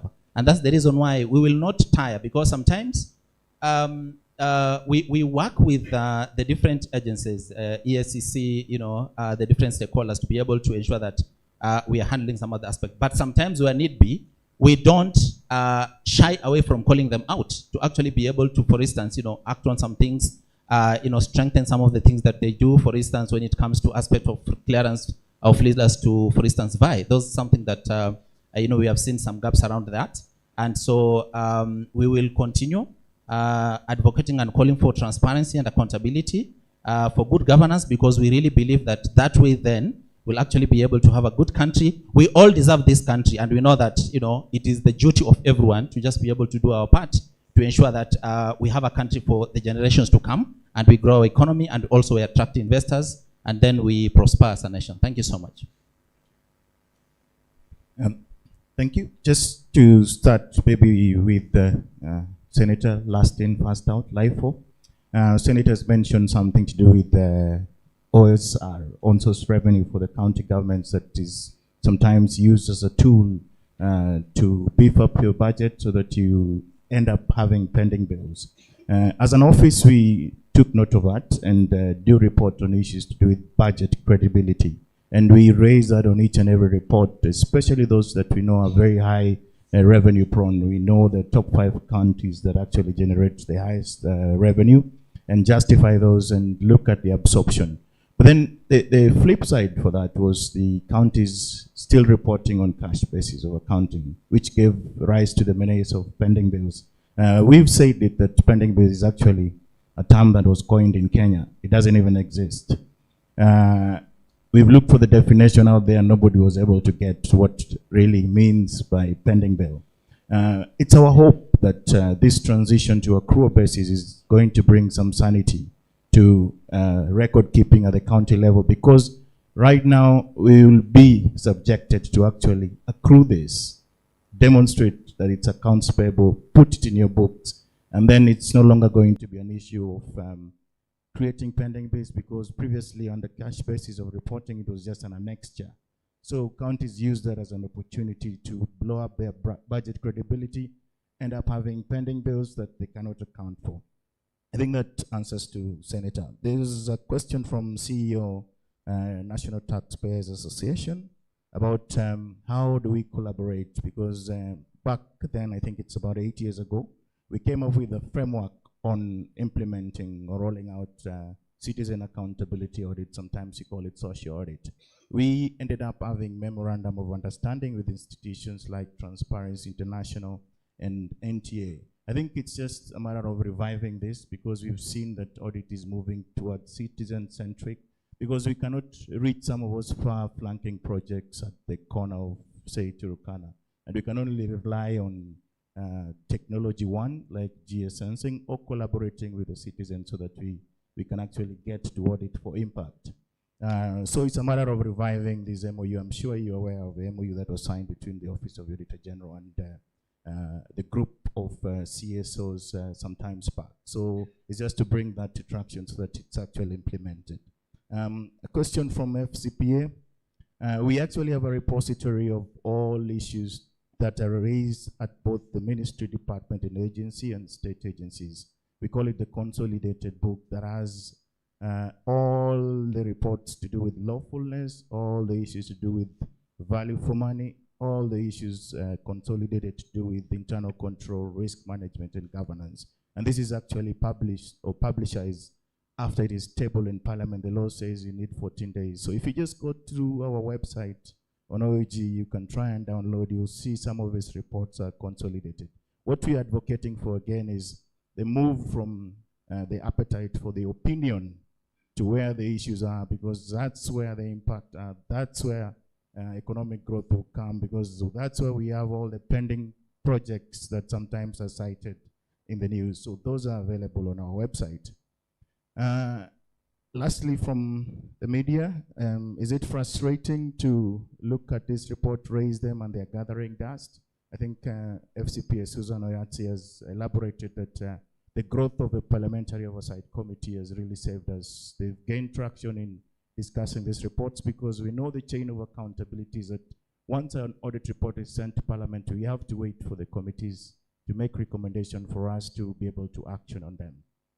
But that notwithstanding, I think as an office, we have focused on really collaborating, partnering with other institutions so that we are as well sharing information as and when we feel that is necessary. To a certain extent, Chair and ESCC can confirm that sometimes the Auditor General also submits report with a copy to the ESCC so that we take action immediately and don't have to wait for this to be tabled in Parliament if the need arises. We are also sort of lobbying, also seeking powers to be able to sanction and make recommendation for administrative action in our report. So the accounting officers are also held to account. So there's so many interventions that we are doing as an office from both the front and also at the back to ensure that the reports don't gather dust as is perceived. I think with those remarks, one thing that I want to say is that 3 things come to mind based on the conversation that I'm hearing in this town hall. That this journey can only be won if you collaborate. This journey can only be won if you become innovative so that you're at the forefront and being preventive and effective. And this journey can only be won when we focus on the national priority areas so that we can all build this country, because it's all for us. I thank you. Thank you very much. Quite a few questions right here. Where is the weak link in the prosecution of cases? Just without spending too much time on the process of, in the process we follow before a person ends up in court.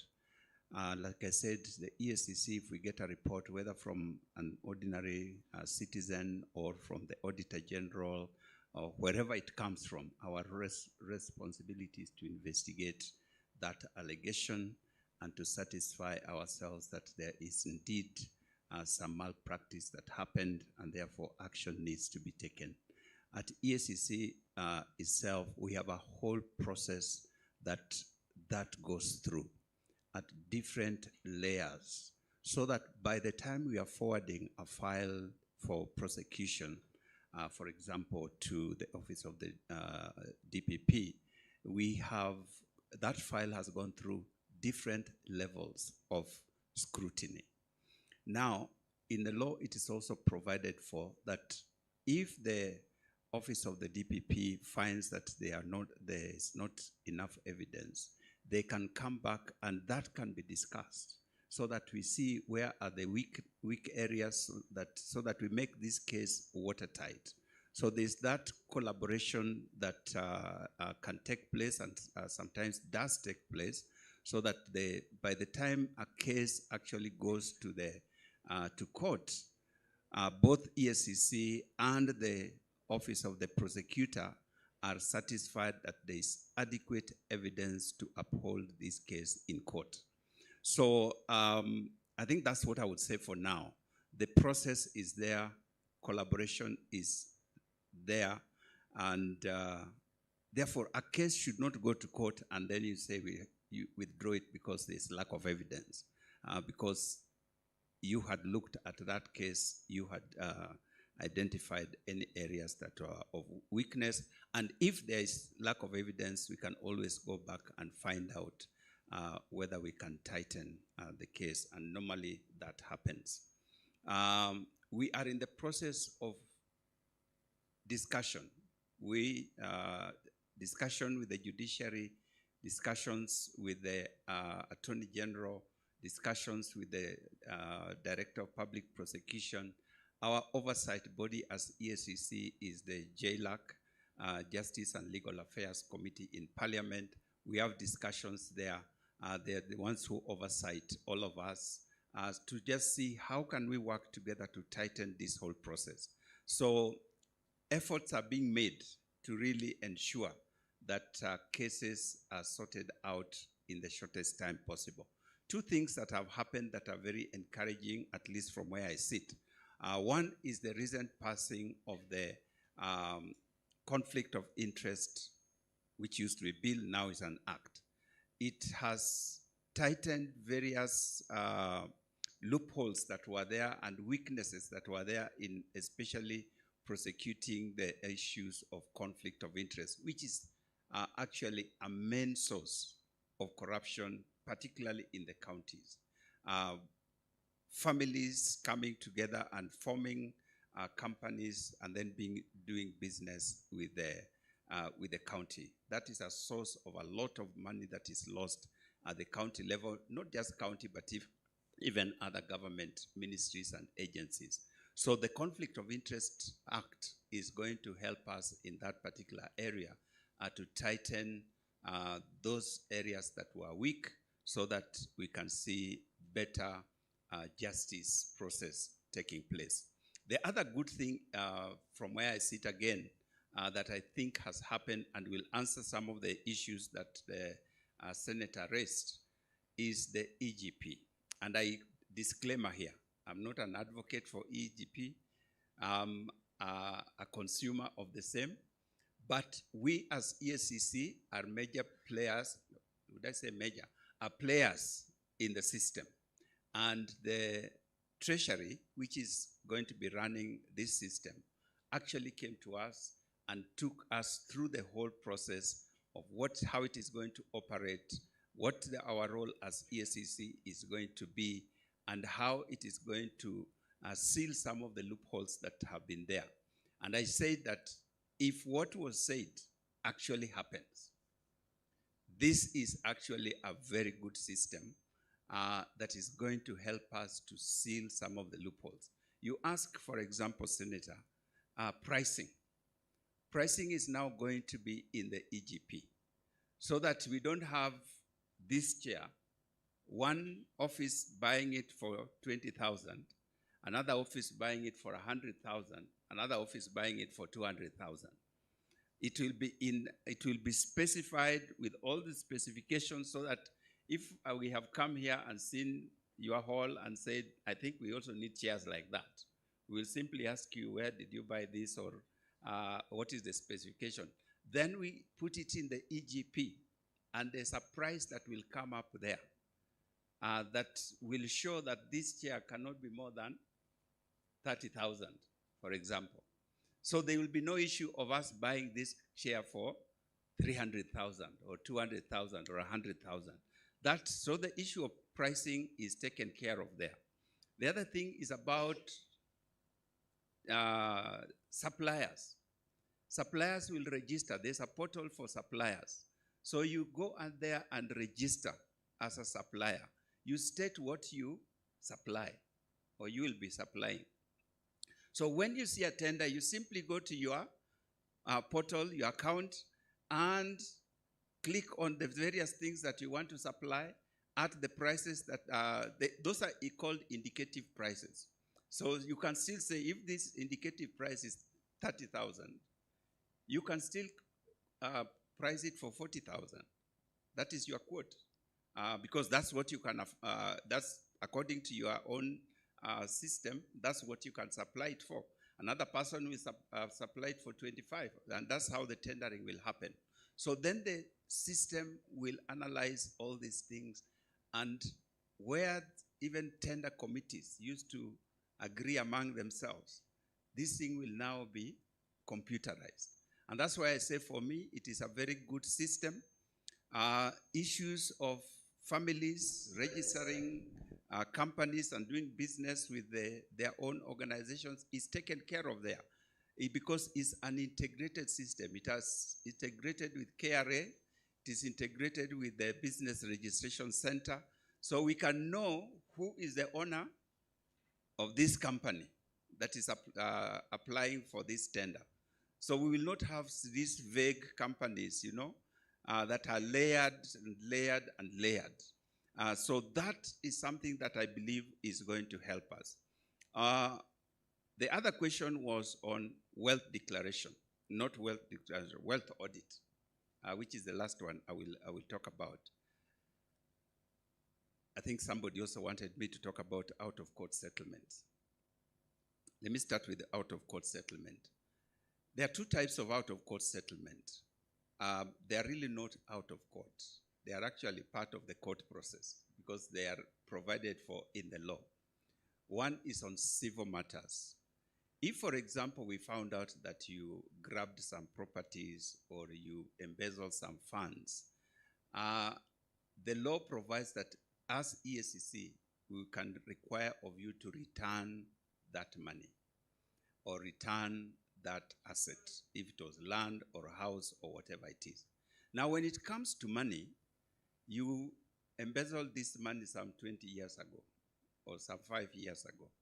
It is no longer existent with you, okay? So we look for all your assets and try and auction them so that we can get back the money that you took from us. Now, sometimes it doesn't add up to where it was supposed to be. So one way is that we will take you through the court process that can take a very long time. In that process, government will still be spending money through that court process, paying lawyers, paying the judiciary, paying the prosecutors, and everybody. So when you look at the amounts that are involved, you can then say, why don't we sit down and agree? We want 500 million from you. As of now, you only have some 200 million. Give us that 200 million. In the meantime, we can agree the remaining 300 million how can you pay us over a period of time? So those are things that we negotiate and agree on. And there are people who choose that route because they don't want to be dragged through court forever. And it has worked. It has been one of the ways that we have been able to recover assets of government that have been stolen. The other out-of-court, in-court settlement is what you call plea bargaining. Plea bargaining basically happens more on the matters of criminal, where now you are taken to the criminal court. The one I talked about is a civil court. And by the way, civil court, EACC prosecutes the cases directly. We don't have to go through the Office of the Public Prosecutor. And I'm happy to say that we have experienced greater success on the cases that we take to court ourselves on civil matters. But in the plea bargaining is where a person has gone through this case and they are willing to accept that a mistake was made. I'm guilty as charged. I don't want to go through court forever. Is there anything that we can agree so that this matter is sorted out? And the judge is involved, the prosecutors are involved, EACC is involved. And agreement is reached so that that matter can be resolved. It's part of resolving cases as quickly as possible. So it is not that we are agreeing on the side with Madam Chair here so that she gives me something small and I let her go with something big. That is not how it happens. It is a legal process. It goes through the courts and those agreements are registered in court. And the judge then makes a pronouncement on the same. So that's basically how it happens on matters of out-of-court settlement. Very quickly on the wealth tax that was suggested. Okay, the wealth, very briefly. wealth audit, actually. In the Conflict of Interest Act that has now been signed into law, EACC is mandated to manage the wealth declaration and to do audits every 2 years. The projects that sometimes are cited in the news, those are available on the website. Where somebody's talking. Lastly, in the news, those are back. Is it me? No, I know my voice.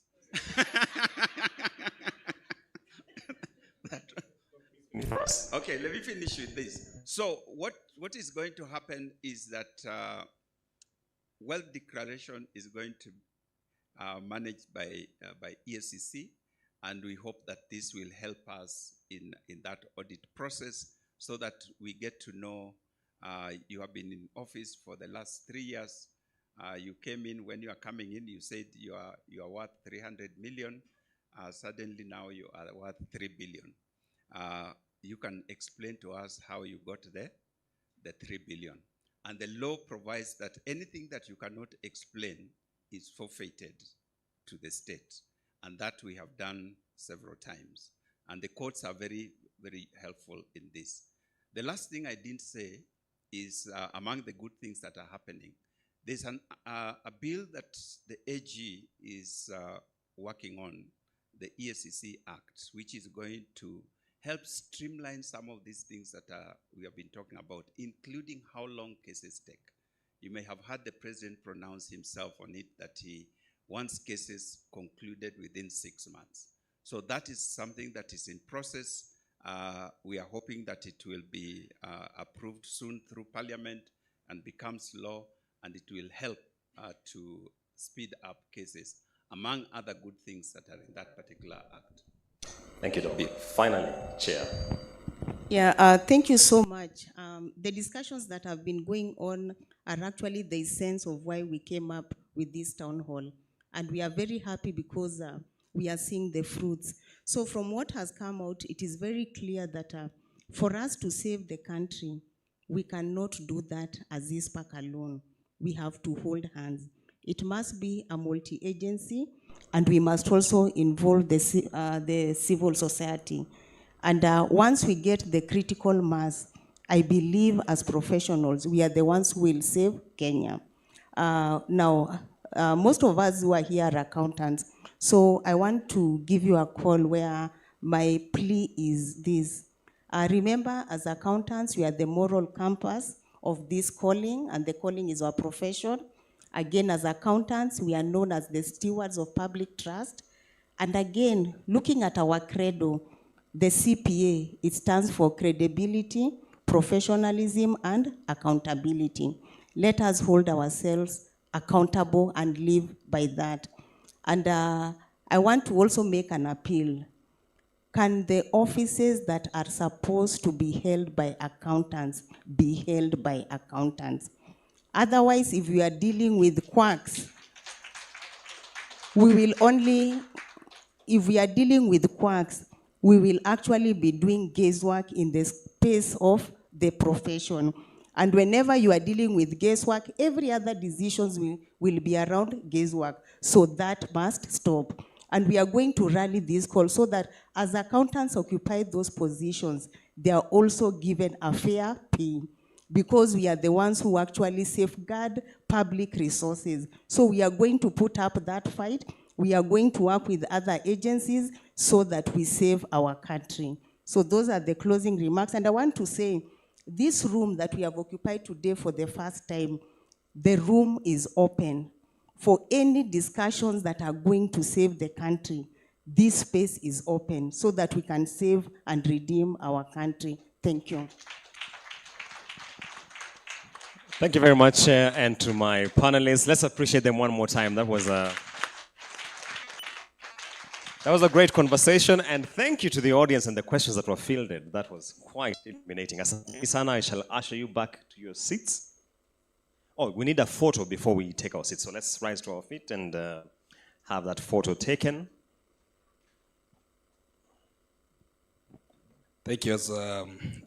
Let's appreciate them once more.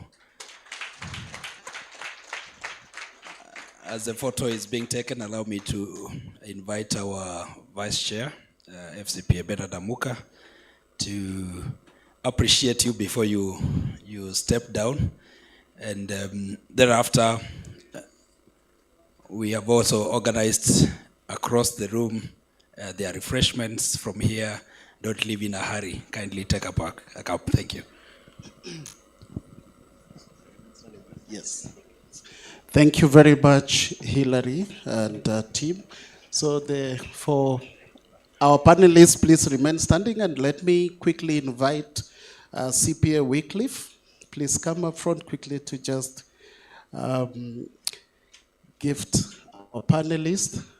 You will gift Mr. Gibson from Transparency International. Then my sister, council member, CPA Olive, please just come and you'll gift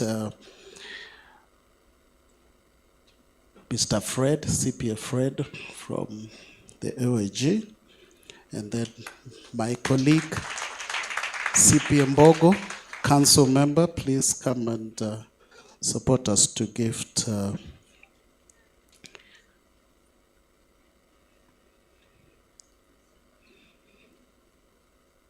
Julian's, I have a gift for you. So CPM Mbogo will gift Julian's.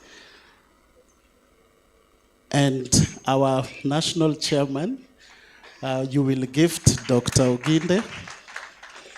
Dr. Oginde.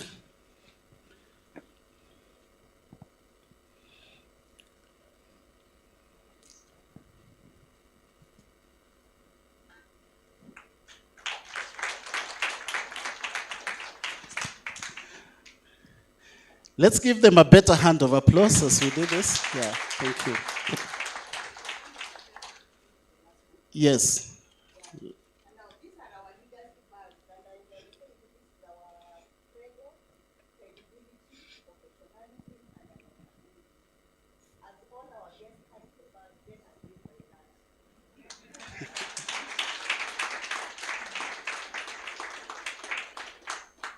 All right, thank you. And very quickly, council members, just join them for a photo. Would be very good to do this, council members, and please join them, PPG, Representative Hillary, please join.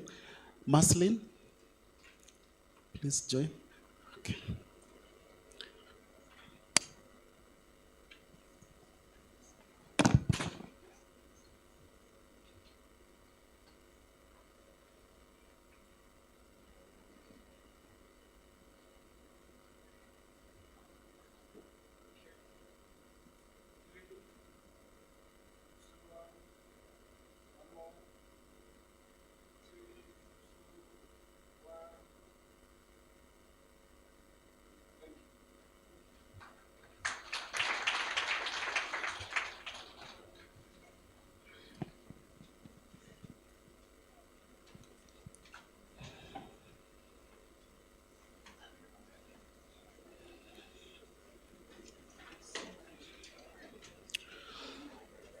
So thank you very much for your patience, colleagues. Time has been fast spent and all protocols observed. I will not go into much detail. There was a summary to be made, but because of time and we want to mingle out there, we would like to just say a few words as we think about what has happened. When you look at what we've tried to do, auditing, for those who have been in audit, plays a very key role in enhancing transparency and accountability, promoting investor confidence,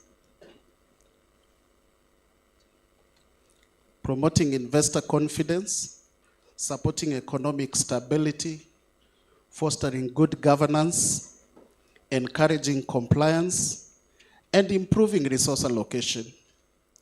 We do not need to be reminded today as accountants, CPS, FCPS, on our role we play in economic growth and good governance. So to these colleagues, we would really like to thank the stakeholders who have joined here. Dr. Oginde, I remember when I was campaigning, I met you. And I told you that we will share a podium here. We thank you for coming. The question that members didn't ask you, which we will do in Town Hall 2 or 3, is how accountants are the architects of corruption. That question you will help us understand so that accountants take it to the next level. But for today, thank you for sparing time and coming to be with us. From the OAG's office, we thank you, Fred. Take our message to our own FCP, Nancy Gadungo, and what the work that office does. We thank you so much. We would also like to thank Transparency International, Mr. Gibson. Take our message back that the accountants do appreciate what you do, and in line with what the national chairman of Icpak promised to the community on amplifying the voice of Icpak, the journey is on the way. So we would like to still come back to your office. It plays a very important role, and we will continue to partner together. And our national chairman, we are very proud of you. And thank you for, together with the council, members who are present here, those who are online, for making this happen for our members. We do not take it for granted, and we pray that you will still continue in that trajectory. On today, the matters we've discussed, the question which is there, and Dr. Ginde, this one we will refer to you, the protection level of the accountants who are trying their best, and what can be done to really be real and mean what we believe in terms of economic growth. I like what the OG has started, the citizen involvement. And we are also grappling with what we can do without hindering our members. Remember, we are supposed to support our members. We are supposed to make sure they are comfortable. But what do we do with those who have let us down? We are really, really struggling with that on how to do it. But we will get a way forward as we continue with these engagements. So members, when we came together, the chairman talked to you about amplifying the voice of Icpak, and stakeholder engagement was key, and stakeholder engagement in our strategic plan is key, and we will continue to embrace that.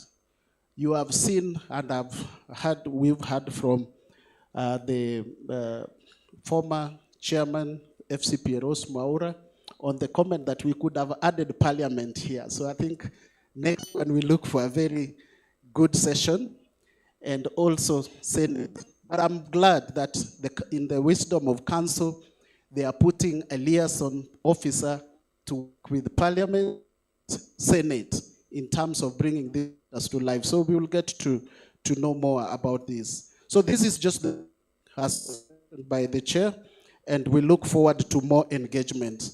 Thank you to the council for allowing this to happen and the support that you give.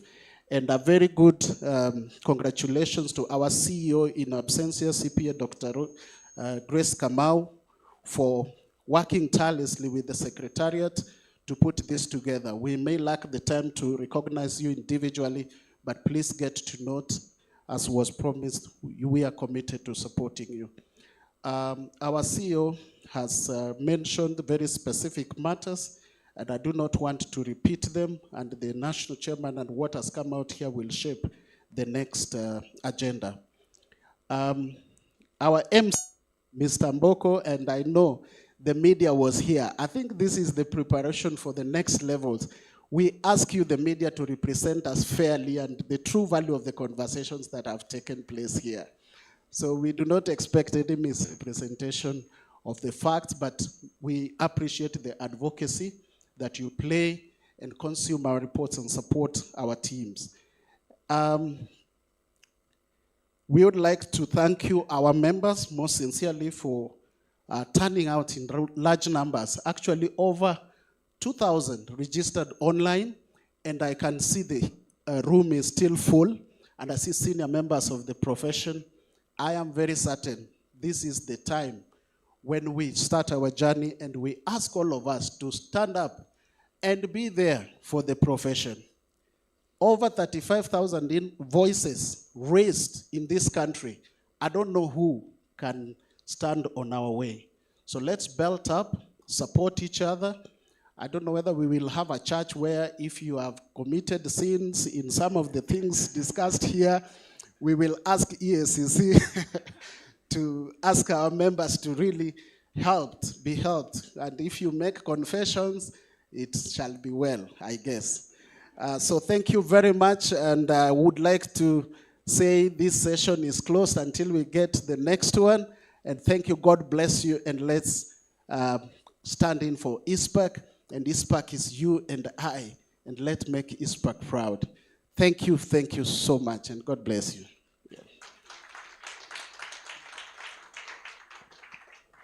I think he deserves another round of applause.